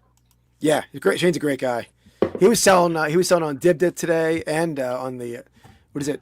First Class Treasurers on District as well. So, but yeah, guys, anyone who wants to, I'm selling on Wednesday on Dibdit.com, selling like sports card, non-sport cards with Shane at 6 p.m. Eastern time. We're doing some assortment of cards, so it'll be a fun time over there. Cool. All right, Andy. You got one pack for us? Yeah, it actually just came in today from you guys. 1990. There you go. Right here. 16 Very cool. player cards. Nice. And Was that again, that you I won don't the have fancy- you won the fancy Whatnot setup. giveaway, right? So the Whatnot giveaway. Yeah. Cool. I honestly forgot that this one was even coming. Like, Yeah. it became a problem for a little bit there. But anyway. What's up, Budget Rips? All right. Oh, cool. Nice. Is this is not the Bo Jackson year, or is it? 1990. So With the Bo Jackson with the baseball. No, that's he's in the 80s? baseball set. He's in the baseball That's in the set. score set for baseball. Yeah, baseball. Yeah. All right, we start off with outside linebacker Rufus Porter. Seattle Seahawks. right. Do you like He that? was a long linebacker. Yeah. Kevin Green. There you go. Oh, A great end. Yep. Hated the Rams. WCW, baby. Yeah, there you go. Fullback Kevin Mack, baby. All right. Wow. Okay. Mack truck, Look at that. man. Look at There's those the Mack pads. truck. Look at They don't have shoulder pads I like that know. anymore, do they? I No. love that, man. It's like Christian Okoye level shoulder pads. There you go. There you go. Brent Williams. Don't remember him. Patriot defensive end. I only remember Andre Tippett as a Patriot. defensive All end. pro D end Chris Dolman. There we go. Oh, a great rusher. Yeah. So, It looks like it's Keith Jackson running in the background too. Oh boy. Eddie Murray, kicker. All pro. It's about the only All Pro we had. Yep. It's always unfortunate when it's your kicker, right? Yeah. That's the guy. I like this one. This one's sweet. So I have a signed football by this guy too, Mike Singletary. Ah, there we go. Yeah. That's awesome. That's a cool looking card too. That's a Yeah. cool card. I like That's like that. the original Kaboom right there. Yeah, kind of is. Look at that. That's sweet. Dude, sweet. Sticking with the Bears, Mark Bortz, guard. Yeah. That helmet does not look like it fits very well. Yeah. It's like oiled that thing on there. I don't think Who he dat, needs that baby? helmet. Eric Martin. Okay. Hey, now that was the best wide receiver we had prior to the Breeze era. Hey, there's Go Tigers, right? Isn't that Go Tigers? Yeah, go Tigers. Go Tigers. Right. Cardinals. Ron Weasley. No, Ron Wolfley. Different animal. Yeah. Is that a squirrel? There you go, nose tackle. I love nose tackles. Great. Yeah. Great. I like that Denver throwback too, though. That sounds like something that Yeah. Berman would love. So unleash the Kraken, right? Unleash the Kraken. Berman was awesome. 1990 rookie out of USC, Tim Ryan. The end. Okay. They have the college cards in here too. He was hopeful in 1990. Cornerback James Williams, Fresno State. Another Let's go guy. Derek Carr. Very Let's go hopeful. Derek Carr, Fresno State. That's all I got. This is a good name. Bucky Scribner. Punter. That's a punter's name, isn't it? He was gonna be my next pick in our Aaron Cox, wide receiver. And then last but not least, but probably least, Oilers, Sean Jones, defensive end. All right. Strong. Yeah. He's got the Singletary. Hey, I got the Singletary and the Eric Martin. I like that. Very cool. I think Singletary should have got another coaching job. He was a hell of a What feisty happened coach. to Singletary? What happened to him? Where's he at now? Nowhere, I don't think. I think he's just out of Probably signed enjoying football of life his. by a lake. Just chill. Yeah. He's got to be banged up a little bit. I mean, that guy hit harder than one of the hardest hitters in the league. I got to think he's got some knee issues and probably shoulders and stuff after. Well, probably all of them, I bet. Yeah. All right, so let's get back to the board here. So we got the so was it a Solid Snake was the last pick, right? Yeah. I'm pretty sure. All right. So back to Kirk. Back to me. There's I got 7 picks left. I have 7 good ones that one of those guys is going to make it back to me, right? Okay. So you feel like you're in good shape. I'm going to take the guy that I think's best available on the board, even though I don't think he's going to probably be drafted by anybody. But he's a god. I have to go with him. I'm going with Kratos. God of War. That's a great pick. Yeah, I'm going with Kratos. Great series, great games. Man, he swings around chained swords, and he's the son of the God of War. So, man, I love Keith. it. So, Keith, what's your favorite game that he's in? God of War. Burger Time. Yeah. Give me a little spelling help on this one. What is this? Kratos. Okay, Kratos. Yeah. Okay. My favorite. This is also going to be He's essentially half man, half god. Hates been kicked out of Olympus, and he is trying to kill all the gods. So he's Hercules. He's Hercules. He's Isn't that the premise of the Hercules Disney? He's actually beat Thor. He beat Loki. He beat all the Norse gods. It's pretty awesome. He's got a bit of an axe to grind with a lot of people. I'll show you. I just worry about. I guess my negativity would be the ego. You know what I mean? Is that going to get he's away? got a huge guy ego. literally is There a he is. god. Those swords are attached to his cool. arms by those chains. He's just a bad dude. Don't mess with him. So Yeah, I'm impressed. Yeah. I've got this. I had to come in with more strength to solidify the line for my young cannon quarterback. Yep. Yeah. Strong pick. Is he a team player? I don't know. He likes to. Listen, it's all about the coaching. It's all about the coaching. That's a good point. We got to be on one. We're after one goal. One goal. Yeah. If you can bring him in and you can make he's a strong pick for sure. 100%. Yeah. We got a Dickie beer reviews here saying "Go Bills." I think everybody on the panel agrees with that, right? Go Bills. Yep. Yeah. Go Bills. I agree. I mean, if they win this week, sure. Oh, well, maybe yeah. I would be if the Eagles aren't there. I'd be rooting for the Bills for sure. Even though the Commanders fans they haven't had much to win in a long time. But the Bills, I mean, they were so close so many years, and it is absolutely insane. The only team I'm not cheering for here is the Eagles. So, whoopsies. It does make you feel old. I saw a post the other day when the Commanders beat the Bucks, and it was their first playoff win since 2005, nearly 2 decades. And I was like, don't say 2 decades, just say 20 years. That even sounds less. Yeah, right. 2 decades. Yeah. I think that Super Bowl option is the 4th best option out of all of them. Just saying. the Bills Eagles. Yeah, it is insane to me that thinking the Commanders could be playing in a Super Bowl like in one game. You got the idea of seeing a three-peat for the first time ever. Yep. You got an idea of seeing a rookie quarterback win the Super Bowl for the first time ever. You got an idea of seeing Josh Allen finally do something.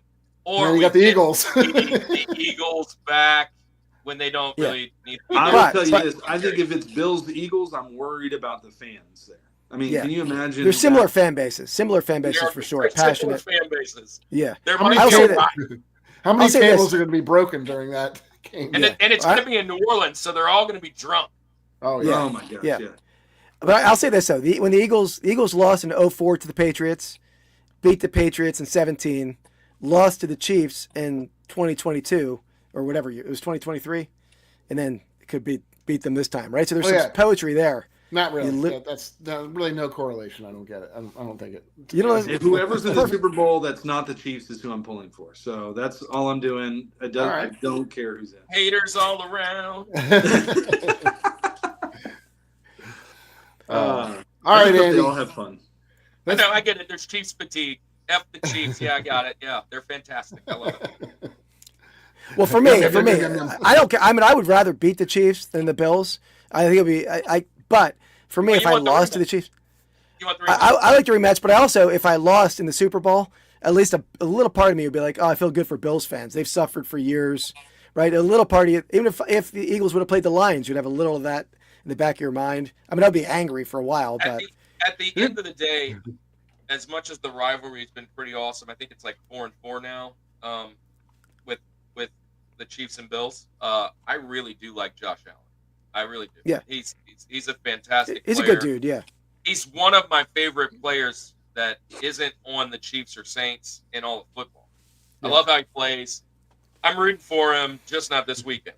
So yeah, he's and I love that he did it without Diggs. That makes me happier than ever because I can't stand that.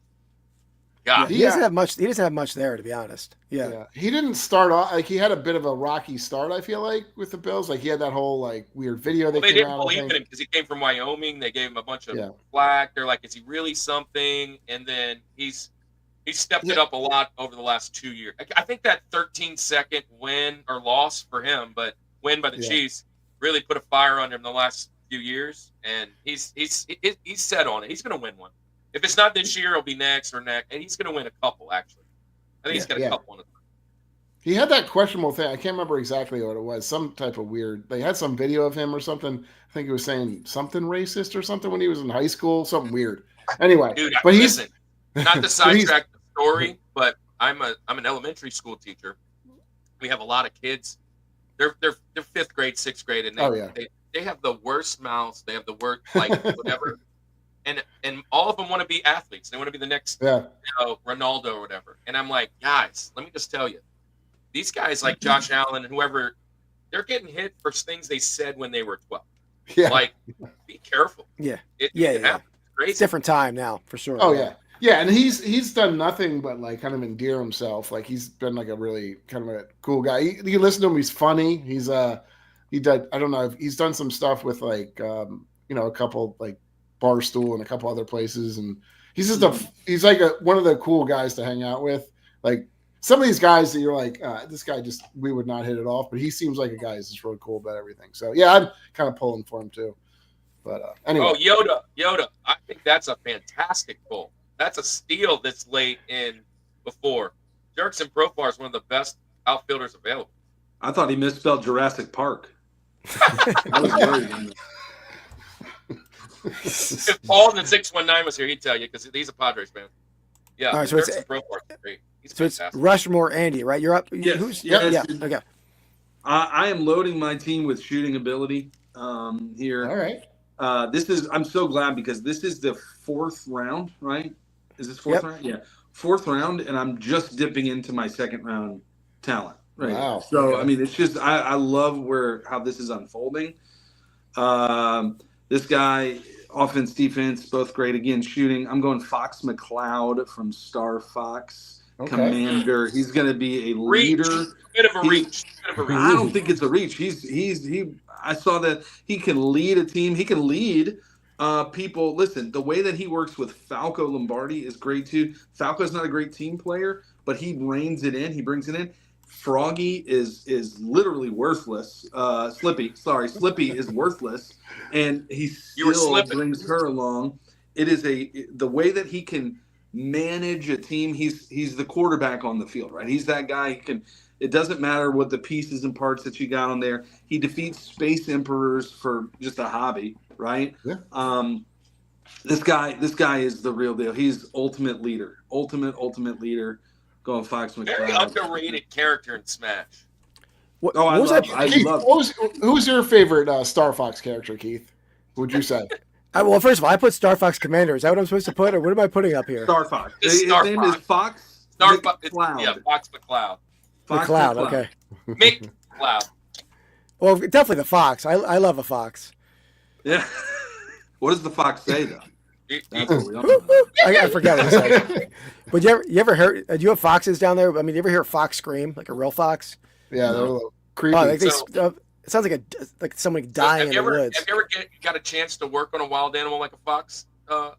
No, I did before I was a vet. I volunteered at a wildlife sanctuary, so I did.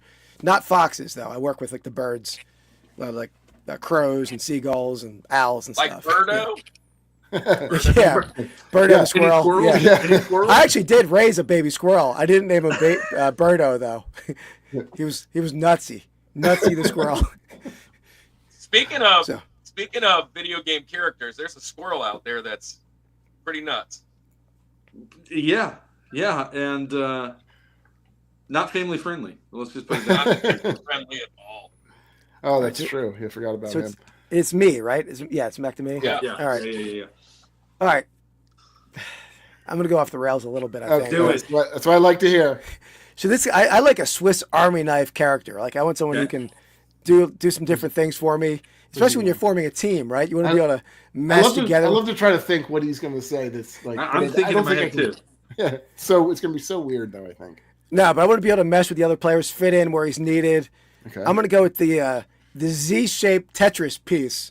So he can really save you. You can get him in there. You can do whatever you need him to do, right?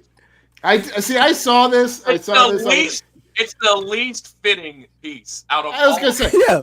I saw this, and I was like, okay, I'll put it. But I want the straight line. If I'm the straight line. What are you talking about?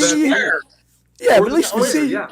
Not the big square. The Z, it makes them best every time. The Z, when you put it flat there, you have to there's two angles you have to get rid of. He's a challenge, but if you know how to work with him, if you're good at him.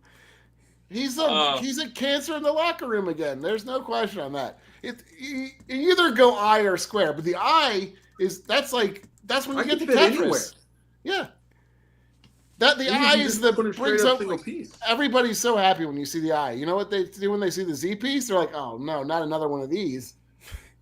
You might be right. And then there's one that hangs to the left and one that hangs to the right. Like the L bracket. Yeah. They're not. Yeah, I guess he is, but he does. He's cool though. He can flip around. It's like the most useless piece, honestly. I like a challenge. I love how you gave him a personality. You said he. Yeah. You assumed the Tetris piece's gender. Yeah. Yeah, I did. Yeah. Wrong there. It is misogynist. What's the Z piece's pronoun? I'm gonna go he, but I don't know. I'm open to it. I'm an ally to the Tetris pieces. Pain and full. That's what it is. There's pain. No, he's a challenging piece, but if you get him working, if you're in the zone with him, you can slide him in there and flip him. You know what Keith just said? He said, "I don't want to win this poll this week." Well, I think that was a pretty safe bet anyway.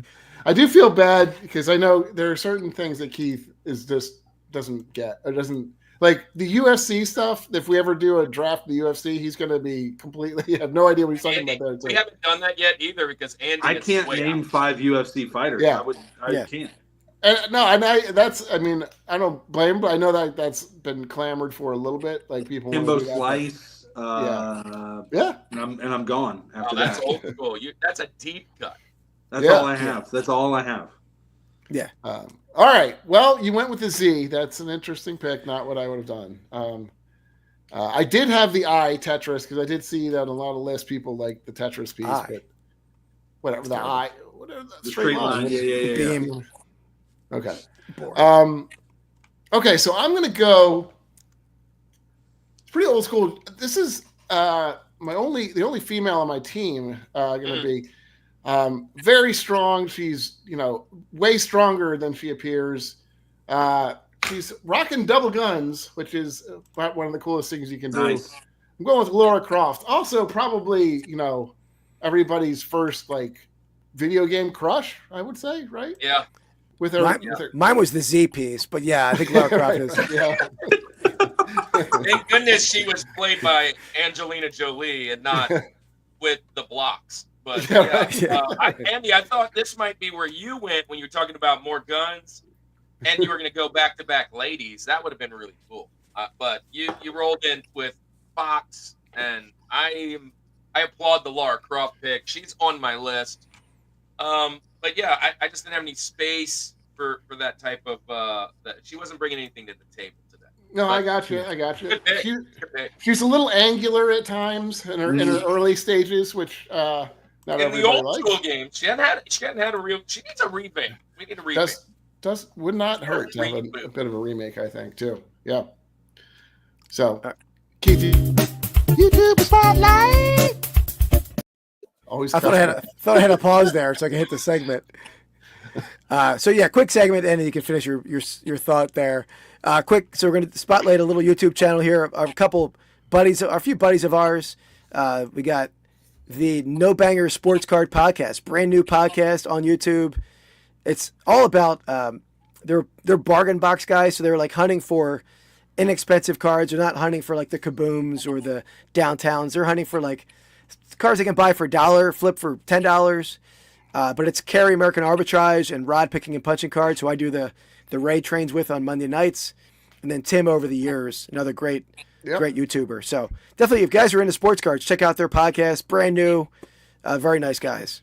Yeah. So then we met over a year. I just went and subbed the Rushmore Show, and I'll tell them you sent us. Oh, I appreciate it, man. Sent you. Yeah, there we go. Yeah. Tell them the horse podcast sent you. Yeah, the horse podcast. Yeah, that's how we're going to be referred to from now on. Yeah. Yeah, we got to hang out. We could be called the Phillies. That would work. Yeah, there we go. A little horse pun. You like it? I like it. But what were we saying? I interrupted you at the segment. I don't remember anymore. Okay. All right. So there's just, I mean, I still have a tons on my list, but there's nobody that's jumping out to me right now overly that I'm in love with here. It's getting a little tougher. I probably am missing somebody that I really should have taken. All right. The only one that's really jumping out to me, he's a bit of a loose cannon. You got to understand that going in. He's born to fight. He gets very excited and sometimes discharges electricity. So I'm going to go with Blanca from Street Fighter. Big. Good pull. Yeah, thank you. How do you spell that, Andy? Oh, Keith, come on. BLANKA. Blanca? Yeah. Okay. So he was, one of the original characters on Street Fighter. 2. Yeah, Street Fighter 2, okay. He's basically like the I mean, people can use him way better than I can and stuff, but like he was kind of the easiest character. You just hit the button over and over again. He just kind of electrifies himself, like, which is, but yeah, he's got a cool look to him. Do you remember him at all, Keith? You don't remember? I played Street Fighter, but I don't remember him particularly. No, it's been. He was like the green guy with orange hair. Yeah, crazy monster looking guy. Monster. Oh yeah, he was cool. All right, yeah, he was cool. And he always he has a weird noise too. It's like, woo, like. Yeah. There you go. So there you go. Blanca's. He rolled at you and Yep. He bit your face, I think, too. If I'm not mistaken. Yeah. He absolutely did. I mean, come on. You had the cool like uppercut thing like that. But if you know what you're getting into, you know what you're getting with this guy. I think he's a solid pick. You already know going into this loose cannon, he's very emotional. He's going to let that stuff drive him. If you can rein it in, I think having Mario on the team with him is going to be beneficial. More of a calming influence to him, right? I do believe so. So I like this pick. I mean, fifth round pick. Yeah. This is to get Blanca at this point. Yeah, that's great. He's my 5th rounder. I knew he's. We understand that at some point he may not be on the team very long, so we're going to have to cut him maybe a year or two down the road, just because he's going to get too out of hand. He may start biting people's faces of his teammates. It's a long-standing franchise. He's still in it in number 6. Yeah.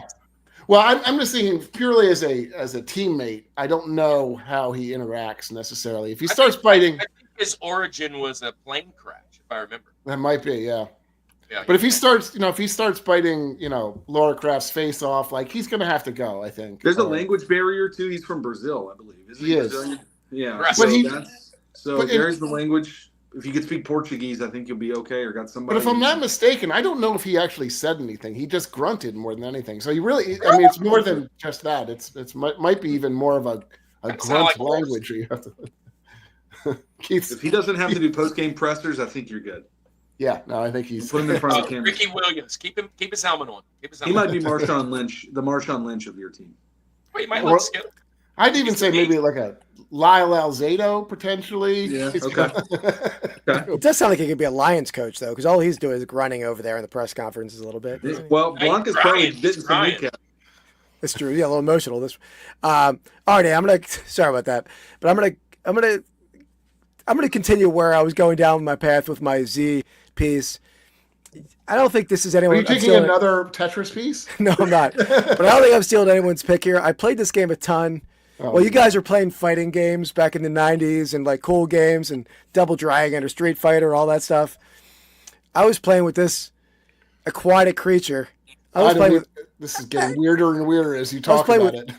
Echo the Dolphin. Yeah. Echo the Dolphin. Echo was tough. He was tough. Didn't he just like boop stuff? That was his thing? Yeah, he pumped in, he rammed some stuff, but he was cool. I have to be honest. I really thought when you said aquatic, I thought you were going frog. Yeah. Frog. Yeah, that would have been good. It would have been good. He's like, I could have taken. Oh, that was good. I forgot about Frogger. Even from the Seinfeld lore. Echo the Dolphin's he's a pretty tough dolphin. He just pokes stuff. He's just like a finger, like, I don't. Yeah, okay. No, listen, I get it. He swam away from things. Games. Well, I remember playing Echo the Dolphin and hating that game. I said, "What's the point of this game?" Dolphin, or Ray Finkel. It's Ray Finkel. That's Yeah. I actually don't remember. Like, did you actually like go farther in the game, or was it you just kind of? Yeah. No, you go farther. I feel like like an open world, kind of a little bit. I mean, I feel like you were swimming in circles. Yeah. Well, in certain, I'm looking at gameplay here. You can fight off like giant squid. Apparently, I never got that far in the game. No, me, I didn't either. I mean, I stand corrected. I played it a lot, but I didn't get very far. I was going to say, Keith, you may have been able to in the game. I think Keith was stuck to just poking pufferfish the whole time. No, I'm constantly suffocating. Don't play the dolphin. Ray Finkel. Well, this constantly suffocating. This one has a pterodactyl in it. Was there a pterodactyl in this game? Keith has no idea. He's never got past the first level. Snowflake the dolphin. Holy moly! Pterodactyl? Is that what you said? There's the game. This could be AI, but it's from Reddit. It shows a pterodactyl. Oh wow! I need to dropping play a the bomb game. in the We ocean. need an emulator, Andy. I bet emulator. Kirk's got to have it. Kirk's got to have it on that thing back there. Echo the Dolphin is 100% on that. He's got the emulator right back there. It's ECCO. It's 2 C's. It's not spelled. I remember I was playing. It was like something about the time, the something of time, right? The whatever it was, quality game.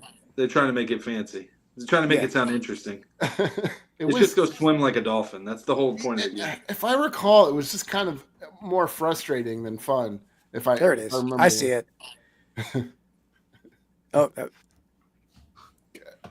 That's for your good viewing pleasure. I'll say this: Echo is a better pick than the Z Tetris.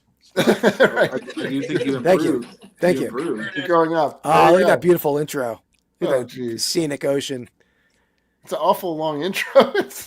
Scroll. There he is. Look how fast he is. There we go. Echo. Sonic and him are a good squad. Yeah.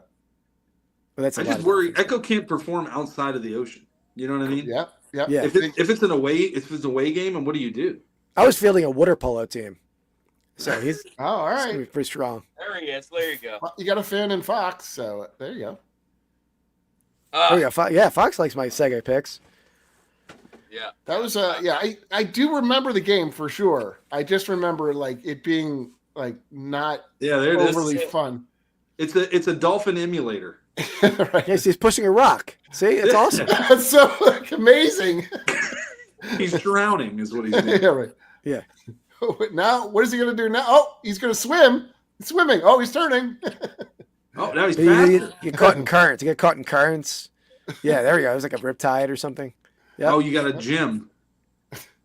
I recall. If I recall, you also had to you had to come up for air too, which kind of you had to get air. We had to find little air pockets. I get it, but it just wasn't fun to do that. Oh, there you go. All right. Well, Echo, like that's a pick. Thank you. Certainly is a pick. 3-horse race. All right, up to you, Andy. Andy up top. Yeah. Finishing strong, 5th pick. I think I'm gonna go. Okay, so this guy here is an X Factor. He can play multiple roles. He really can eliminate potentially whatever threat's coming against him because he can become that. And doesn't look very intimidating. Probably people are going to overlook him. Go ahead. He's a wannabe. And I'm going with Kirby. Give me Kirby. Ooh, okay. That guy can take on any ability that is placed in front of him, and he can combat it. He's going to negate a player. It's going to now become 4-on-4, essentially, based on what Kirby does here. I think he's a matchup nightmare. He's just a matchup nightmare. He's like he's going to be annoying to play against. He looks cute. He looks, whatever, but he's the real deal. I'm going. Yeah. Kirby.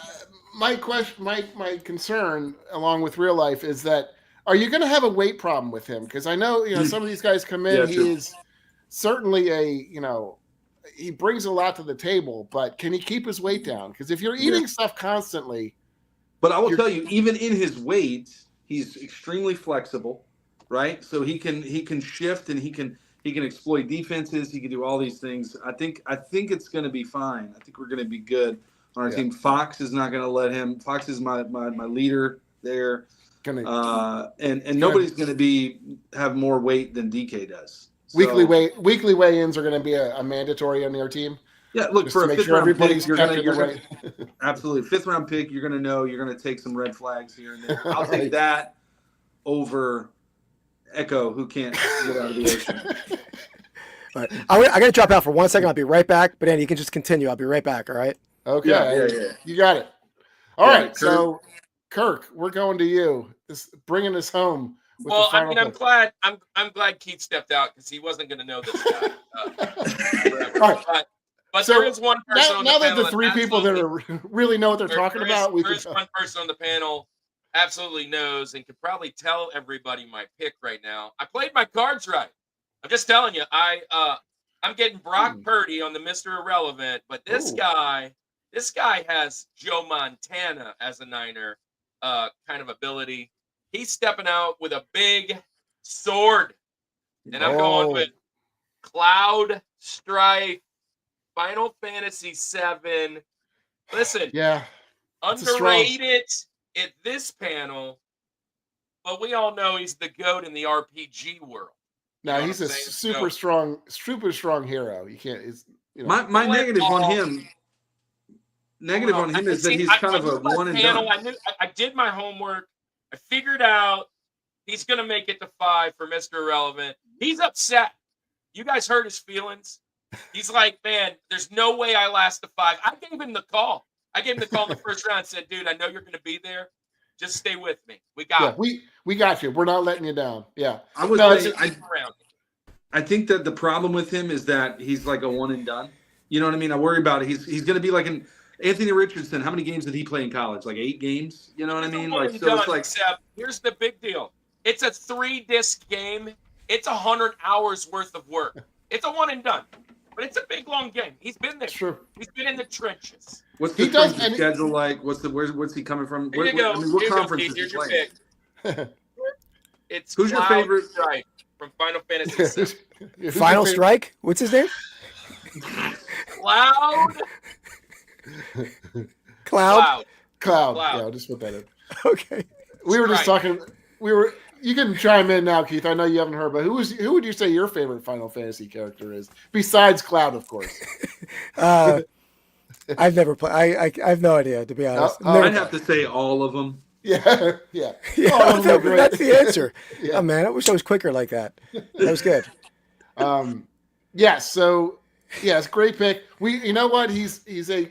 We know he's a good team player, right? He brings in all types of people to his team. That's all he is a team leader. Yeah. I told you I need a good coach to bring everybody together. He's got bad guys. He's got good. He even has a guy on his team with a cannon arm. So look, he knows how to handle Mega Man and his young. Yeah.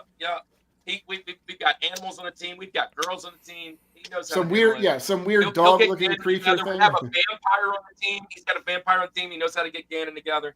Yeah. Cloud's good. Cloud's Big Red. It's a great Big Red, he's got a guy named Red. Great late round pick. Finishing it off, man. I love it. All right. That's what we got on the draft so far. And I will say, I mean, I probably 25% of the names I didn't hear of. Not faulting the picks at all. I got you. I probably should have taken the reins on this one for writing names in. No, yeah, it's true. All right, you want to do some honorary mentions? Or sure. A little. One of the ones I should have picked maybe over the Z piece. Or Echo. No, I should have had Echo in the 4th round. Anyone play Cubert back in the day? Cubert was pretty cool. That's who you were going to say this whole time. That's a great pick. I love that pick. I've been waiting for Cubert. He's the weirdest looking creature, but it's cool. Now look, we shifted to a sports level. You guys are sports guys, and I kept tiptoeing it. I wanted to take Bo Jackson as a character. I didn't even think of that. Yeah. But I didn't think of that. He's a real guy, and I was going to think Mike Tyson as a character. Yeah. But even better, a guy who is not a real guy, but he's OP in all sports. Pablo Sanchez from Backyard Baseball. Goated. I almost pulled that goat out in the 5th round. I thought about Mike Vick from Madden 03 or 04. See, and that's more of a real guy because they were actually trying to figure out points back in the Tecmo Bowl days. They were just getting names. They're just like, make him the best guy, make him the worst Yep. guy, that kind of thing. I almost took Bo because of just the nostalgia and the history, but I was like, maybe not. Maybe little Matt, right? He's I had him kind on of my not list. a real character. So those were some guys I was thinking of. Simon Belmont is one Castlevania series Yeah, that'd been good. that I thought of. But and any Mortal Kombat guys, Scorpion, Sub-Zero, Liu Kang, Goro. Thought about some of those guys, and then let's see. Oh, and Ryu. You picked Blanca, I would have chose Ryu. Yep. Or I got you. so that'd have been my guys. That's some of the guys I had left. I got a ton more, but that's some of the main ones.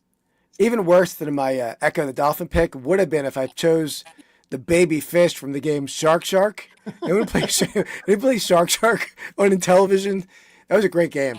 I have. He was a nameless character, but he gets bigger, he grows, but he was a cool fish. Yeah. Oh boy. This is a horrible idea for Keith to join this game.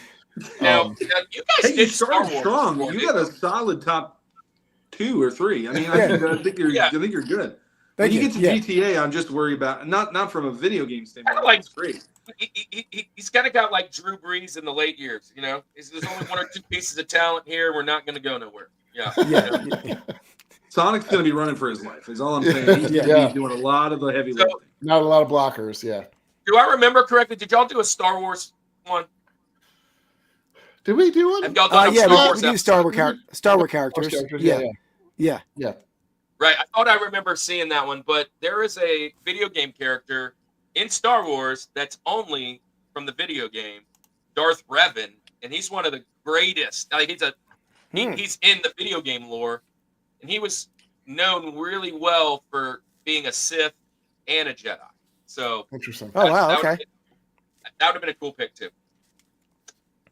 But that was a lot of, Robotnik's out there, the bad guy for Sonic. We got that. Andy, you got some extras down there. Who you got? So I thought about double teaming in Banjo and Kazooie, having both of them stealing 2 and 1 was a good one. Crash Bandicoot. Yep. Would have been a great one. PlayStation's guy. But One that you pointed to again was not going to make it very family friendly was Conquer. Yep. Conquer's Bad Fur Day. It's a tough game to play. Captain Falcon. It would be a good one. I love playing as Captain Falcon on Super Smash Brothers too. By the way.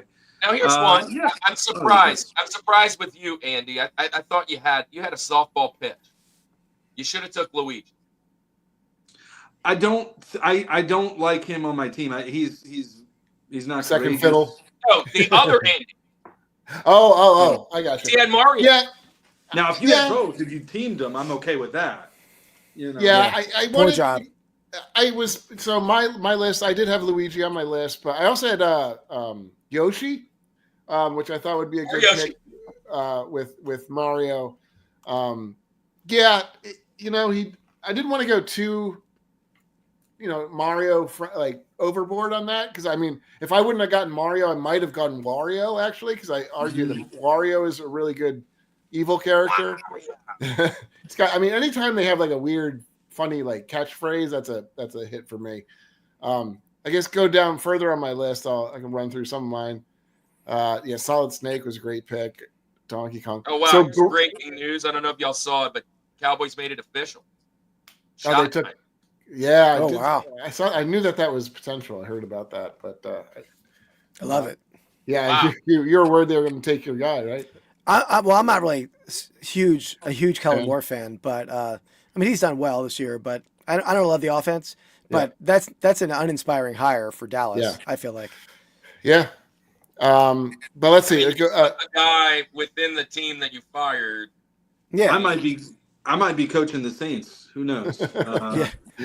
We may start the season without a coach. Well, I think more interview with the Saints too, so that still could happen there. But I know they've had a few guys. Joe Brady was one. I like the Joe Brady. I'm hoping they're waiting for Philbin maybe this week when the Bills lose to hire Brady. That's what I'm looking for. I like Joe Brady the most out of them. I don't think. I mean, I'm with Kirk on this. I don't love when defensive coordinators become coaches, the head coach. It doesn't. I don't know. There's something about it. Yeah. That especially with the way the league is now. You got to score 35 to win most of these games. I want an offensive mind in there. Now we don't have offensive parts.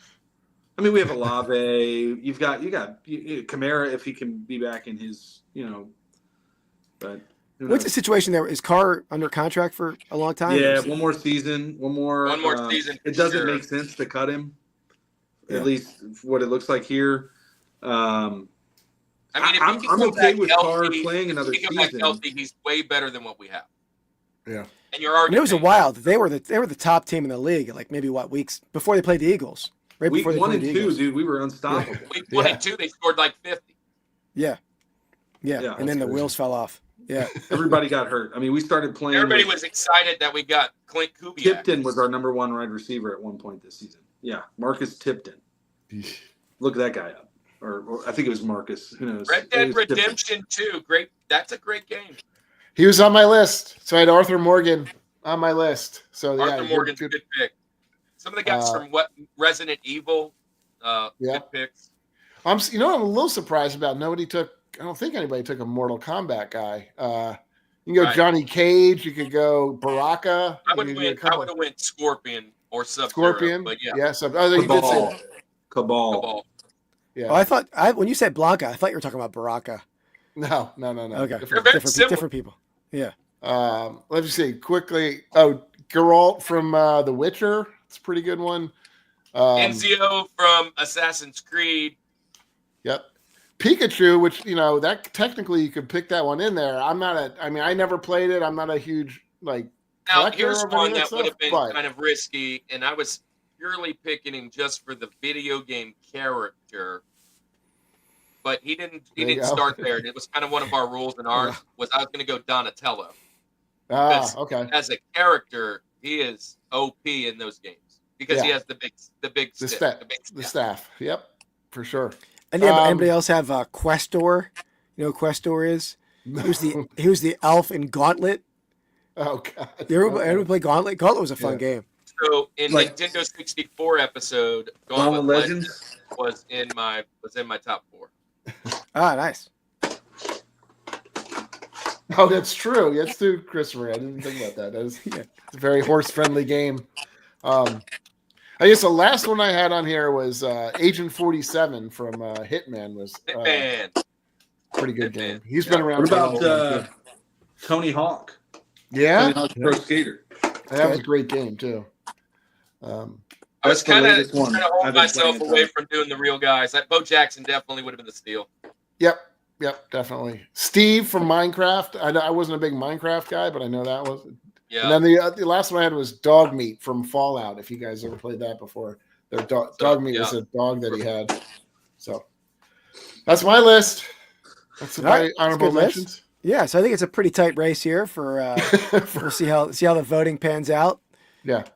I mean, oh boy, Keith, what is going on? Looking at that list, go back there. I think Andy's strong.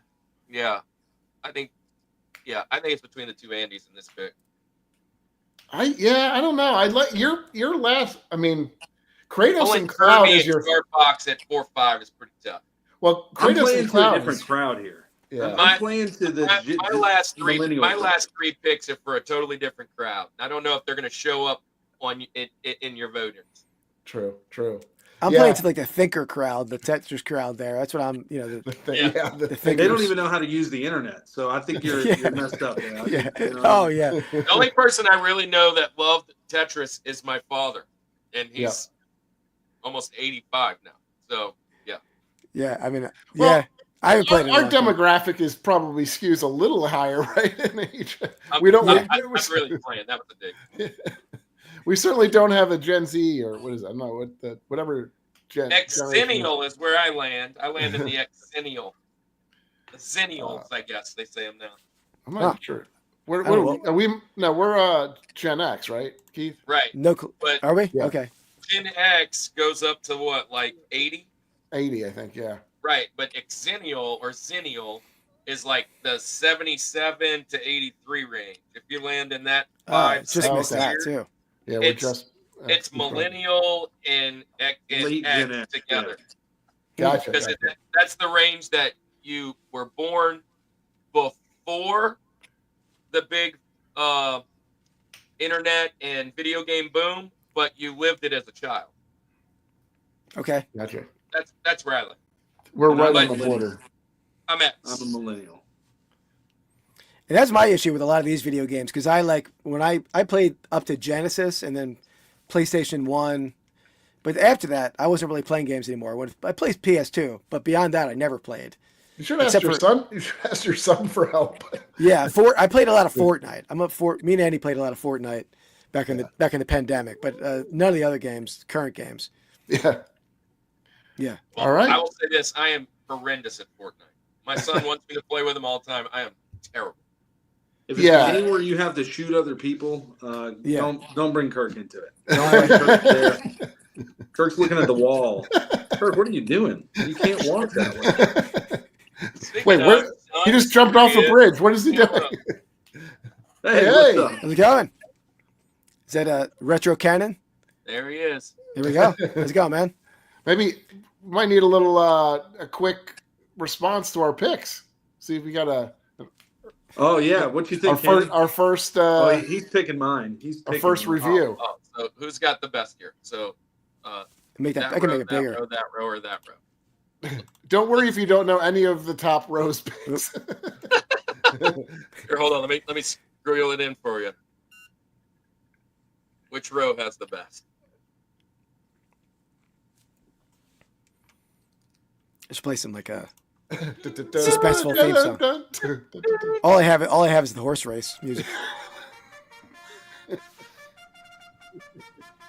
You don't have to pick your dad.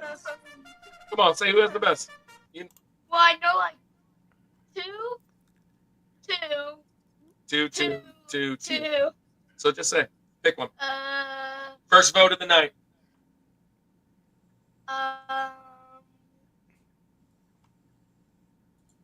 It's okay if you don't pick mine if that's what you're trying to do. The second one. The second one, Andy. Andy Rips and Brews. He's got Mario and Pac-Man. I do. That's strong. Yeah. Thank you. Does he like Tetris? He likes Tetris. How about Echo the Dolphin? Does this look interesting? I think I could put Echo the Dolphin on like when I'm going to sleep, like as it's peaceful. noise. Yeah. You know what I mean? Yeah. It'd be Oh yeah. one of those things.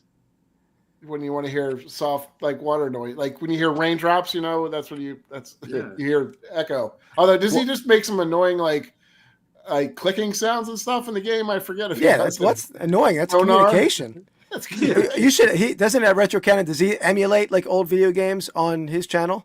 Yeah, he does. So we haven't done a ton. To be honest, a lot of our time is sucked up with my channel and just sports.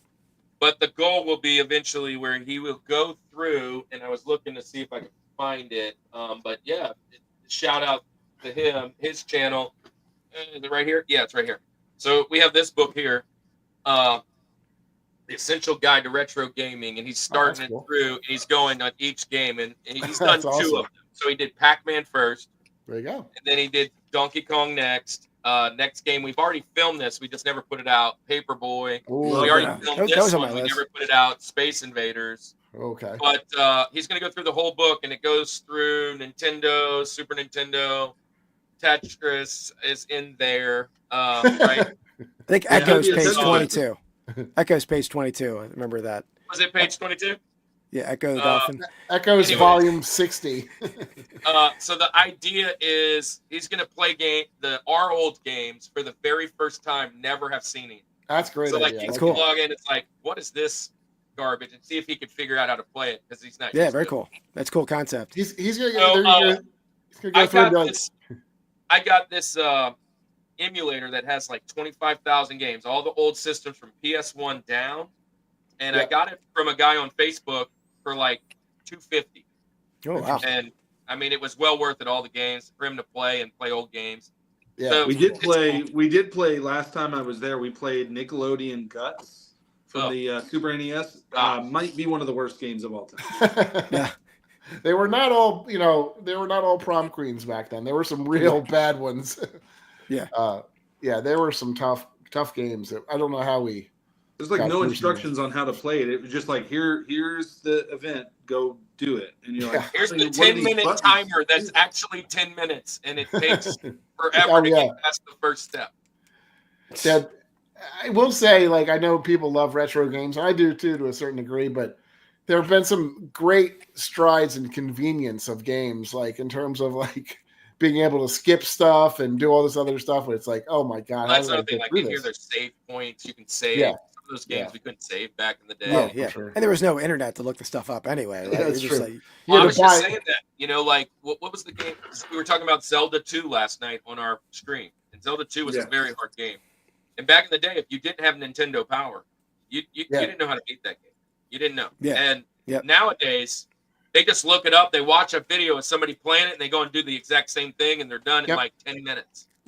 Yeah. We had to suffer through a lot of pain. But I don't know if that's good. I mean, I understand the point of it, but I like struggling with the game and like quitting and coming back to it later. But also back then, you didn't have things like this, so you only had 6 games in the library. You played that game, no matter if it's hard or not, over and over again, and you were the one guy at school that was really good at it because you had it. Yeah. Right? Yeah. Makes sense. Yeah. True. All right. Well, that was great. Yes, that's great. Yeah. Fun draft. Fox is thanks for having us. Between the Fox two is new on our channel. He's going to be on our channel in this next series. We're doing music. So he's going to come on board. So we finished video games up in February, and then we'll start music in March and April. So we're kind of booking those guys right now, and Fox is going to jump in there, I believe. We got to do some music drafts, Andy. I've brought it up, Andy. You've sort of fought me on it because you think it's like a personal choice kind of thing. But I mean, so are game characters, so we can still do that. That's fine. I think we got to maybe. Yeah, there's definitely some option like one hit wonders. I think is always fun. Like best. Yeah. Controversial band, whatever. We'll figure it out. But we did music series is when I nerd out. Yeah. I mean, and I love video games. I love sports. I love food when we talk about food. But music is when I'm like all business. Yeah. I'm just telling you, like it is for 2 months. I don't get around. When there's no argument, it's just no. You're wrong. That's not. You're wrong. That is a horrible pick. Next. Yeah. Understood. No, that's a good idea. We probably should do some music stuff at some point. Yeah, absolutely. Yeah, we'll work on that. But guys, what do you have coming up? Do you have? You're in the video game category, so we are. So we do 6 topics for anybody that's out there going to watch and want to jump on over and come visit us. We appreciate it. But we do 6 topics. In the beginning of all the deal, we like I said earlier, we randomly picked for what the day was. So we looked, okay, today's our show. It's January 24th. What happened on that day? It's peanut butter day, and we would do that, to try and figure out how to get topics. And we realized that people would come to our show and watch, and we'd do like a wrestling topic. And then the next week we'd do like the best cartoons ever. And they're like, I thought this was a wrestling channel. So they wouldn't come back anymore. They were like, we don't like this. So we figured it down to 6 topics eventually. Last year we decided that, and we do each one 2 months. So we're in the 2 months of video games. We move into 2 months of music the next 2 months. Then movies and TV.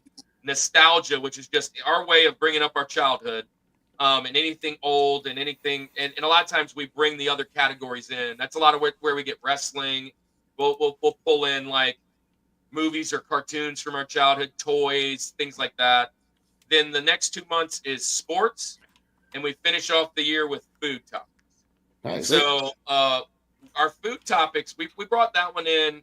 One, we were looking for a 6, but we can go and get anybody we want.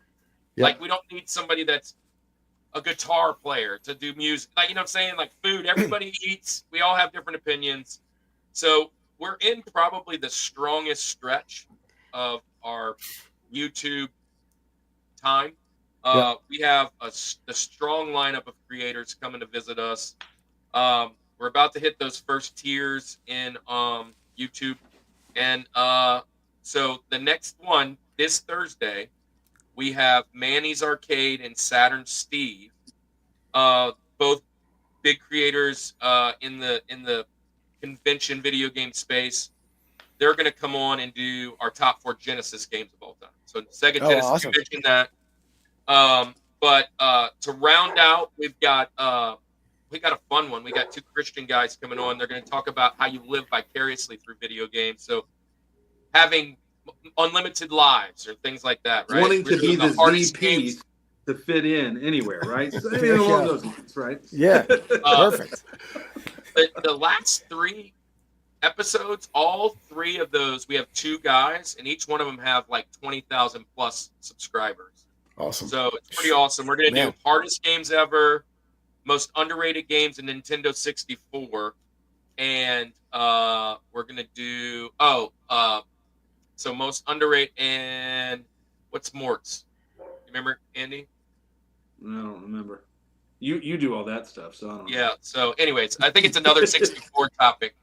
So, it's the most overrated game of all time, the most underrated in the 64 realm, and the hardest games ever. That's our last 3, and then we're booking right now for music. So, even you guys, if you guys want to join us on any of those topics, it doesn't have to just be sports. Sports is September, October. But anybody in the chat, what we do is send us a message. We let you guys pick the topic as long as we haven't done it before. And we'll send you a list of what we've done, and you just pick something that's not on it. And most of the time, we at least can feel our way through. If it's something that we don't have any knowledge of, we'll just say, hey, man, this isn't going to be a good one. We pick something else. But we usually have something. It's great. No, it was a blast, and I love the way you guys do it too. That it's not. I mean, we have fun doing the drafts, but it's also fun to kind of do it like almost got a camaraderie type of thing when everybody's picking the same stuff. It's like less competition. It gets competition at the end, I know, but yeah. And I love how you do it in bundles like that. Like you're saying, you went from peanut butter to wrestling, which is what me and Andy do. We went from like video games. The previous one was like 8. Nope. Oh, we lost you, Keith. He got censored. Sorry. Touch in my back. YouTube overlords. No, my back. I can hear you now. He touches that mic and it goes out. Honestly, Am I on? Yeah, you're on. You're on. We were, I don't know if I was just trying to learn from some other creators, and I'd ask them questions. What do you think is best that you guys have done? We've had some guys with some big channels, like this guy Mort's Garage is coming on. He's got 35,000, fantastic channel. We go to him. We say, hey, what are you doing? He's like, well, first off, we can't. If I showed up to your channel, I don't really know, except Rushmore. Are you talking about the park? Whatever. And so, really kind of figuring out how to do that, and we had to hone in those topics and make sure it happened. Geeks of Rage, new guy to our channel, man. We appreciate you. We're tonight. We're guesting over here, but he's brand new over at our side, and we appreciate him. Video game guy, obviously. Streets of Rage is his thing. His logo there, but yeah, thanks for being here, man. So, hey, anybody that's here from ours too. I mean, I see that in Fox. I know if you guys haven't subbed yet, sub to Vintage Sport Flips for sure. And look, that's one of the things we do over at our channel. I know it's not the same all the way around. Over at us, we're all about community more than anything. So we hand wrenches out to fight off the trolls. As soon as I figure that you're non-opposing, I'll give you one immediately, and that helps you to go and follow and be a part of their communities. Because when you have a wrench, I can go and easily go into each one of the channels and figure out where they're at. One of my favorite things going into other communities is like, oh, these are all the guys here. I liked what he was saying. I want to see what his channel's like, and then I have to go and search it. It's really hard. So for me, I'm all about the community. Go follow everybody else. But I do say this: don't go follow somebody just to have them subscribed. It really hurts them. If you're not going to go watch and go check participate. Yeah, for sure. Go at least say hello, like a comment. Hey, throw a video on in the background while you're at work. Help them out. It's not easy. This is not an easy endeavor. Yeah. Not to bogart the mic here real quick, but just one other thing that we have coming up that's really cool that it's kind of been a somewhat recent thing that we've been doing is we're invited to these local Comic-Cons and stuff that we don't sell anything at all, right? We just get to have a table and go hang out in community with people. Pelicon is literally tomorrow, so I'm already packed up and ready to go. So I'm getting up. I'm leaving at 6 a.m. to go head to Denham Springs to do a convention there. Awesome. We get to have a table, hang out, do some filming, do some interviews, run some panels. We're both, like we said, youth pastors. We started this thing where we We do like a devotional like worship service during the con. So especially if it's on a Sunday and people are missing church that day, if it's something they want to go to, our whole deal is that we want to not be the Christians that are picketing outside of this thing, yelling at people. We want to be there loving people like Jesus would and sharing the word with them and everything, but being there for them. So just this YouTube thing has opened up so many doors and opportunities. It's just been a huge blessing for us. That's awesome. I know I watched one of your lives from a convention. I forget which one it was. Maybe last year. And my mic's back on, right? Yeah, but it's super low. It's weird. It's a little low. Huh. All right. I thought it was on my end. I wasn't sure. No, I texted him too. I was like, "You're a little low there, buddy." And not height wise. I'm just saying that's the mic. I see. I'm on the wrong mic. Yeah. Is that any better now? Yeah. There you go. Okay. All right. Yeah, I was talking into my camera, I think. not this guy. Yeah, no, it's great. I think it's been you guys are great to hang out with. I love when you guys come in the chat, and probably some of the best comments I think come from you guys too. And well, and then one lady who had a medical scare, she has some pretty good comments. She's she's a Hall of Famer on the comments. Well, listen. I will say this in all fairness for Andy, he is a youth pastor, so every Wednesday night he's busy. So you guys are usually done. I'm usually watching you while my daughter is at youth group and I'm in line picking her up. Like she jumps in and she's like, "These guys again?" I'm like, "Be quiet. What do you think this pennant's worth?" She goes, "I have no idea." I'm like sitting in line. Yeah, but you're usually on Wednesday night, so you're in the rotation for me on Wednesday. So whenever I jump on, cool, appreciate it, man. YouTube, I'm over it. I try to catch you when I leave youth. By the time I leave youth, we're usually like wrapping up the draft or towards the end of the draft. So I try to catch sometimes the end of it. And we used to be on Friday nights. We're now a Thursday night thing. Fridays were what we wanted to for YouTube, right? For like Friday night hype, But we realized our family and church and everything else was very important at Friday. And we kept having to say, "Hey, can we move it back to Thursday?" And we realized Thursday's our better day. So we're Thursday nights and we're real. We're going to be there. And anybody that shows up, man, we love you guys. We appreciate it. We appreciate all the community that we've gotten from you guys. We met Sean I don't know if it was the chicken or the egg, the chicken, but like we met Sean and you guys almost like simultaneously. Yeah. And that was probably through either Spine Ticks or Bert leading us down that direction because he's all over the place. And we landed on you guys. Oh, Keith Pick and Preacher. Pick and Preacher. That's yeah. And so you guys probably led us to Sean, right? And we just keep going to them and then being in their live and kind of hanging out and going and just stopping and saying hello. We appreciate all that. We appreciate you guys asking us to be on. And look, just blanket order. If you guys ever want to come on the show, just let us know a topic you want to do, and you're in, man. Just Thursday night, man. That's awesome. Thursday night, 7, 8 o'clock, depending on if you're Central, Eastern, and then we just got to figure out what it is, man. We love to hang out.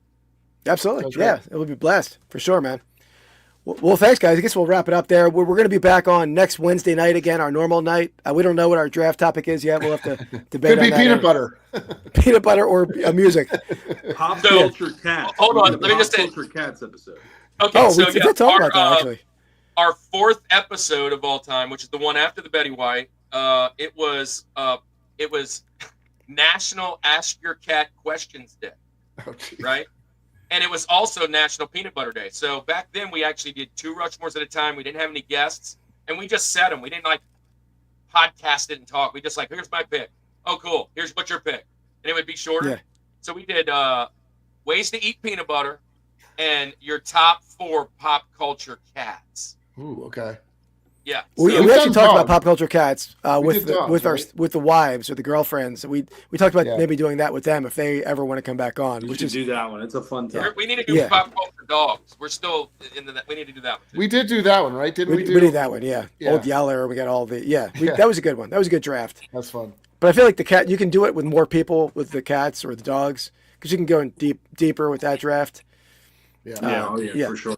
Yeah, that'd be good. The list is crazy. We did best birds too. It's a similar idea. Did you pick the squirrels? We didn't do squirrels. Pop culture squirrels. Birdo. Birdie. Birdo's my number one pick. Birdo's number Birdo one. the squirrel. Yeah, of course. You know that. The squirrel from American, the National Pop culture Lampoons. That's a good horses. squirrel. What about pop culture horses? You could probably actually do that one. That's good. I mean, I like Mr. Ed is tops, right? Like Racing Stripes is a zebra count. I'd count a zebra. I mean, still think a sports horse is a popular horse. Like he's in popular culture. Right? Seabiscuit. I mean, Yeah, you got all. They're all part of it. Yeah, that's a good topic.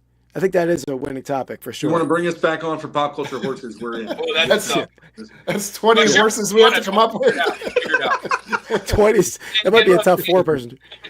Mine is Hoop-Hearted. You guys, but look, if anybody wants us to be on and needs us, if we make the time, if we can have the time, we'd love to be a part of whatever you guys are doing. So. Yeah, and definitely, guys, everyone sub to the Rushmore Show, or if you're watching from the Rushmore Show, sub to Vince's Sport Flips or Rips and Brews over there. That's our card ripping channel. But guys, we'll see you next week. I have a video coming out tomorrow, 1 p.m., a regular memorabilia picking video, and we have shorts coming out every day. So appreciate you guys all being here. Thanks, Kirk and Andy, very much for joining us, and we'll see you guys on Thursday nights. Peace.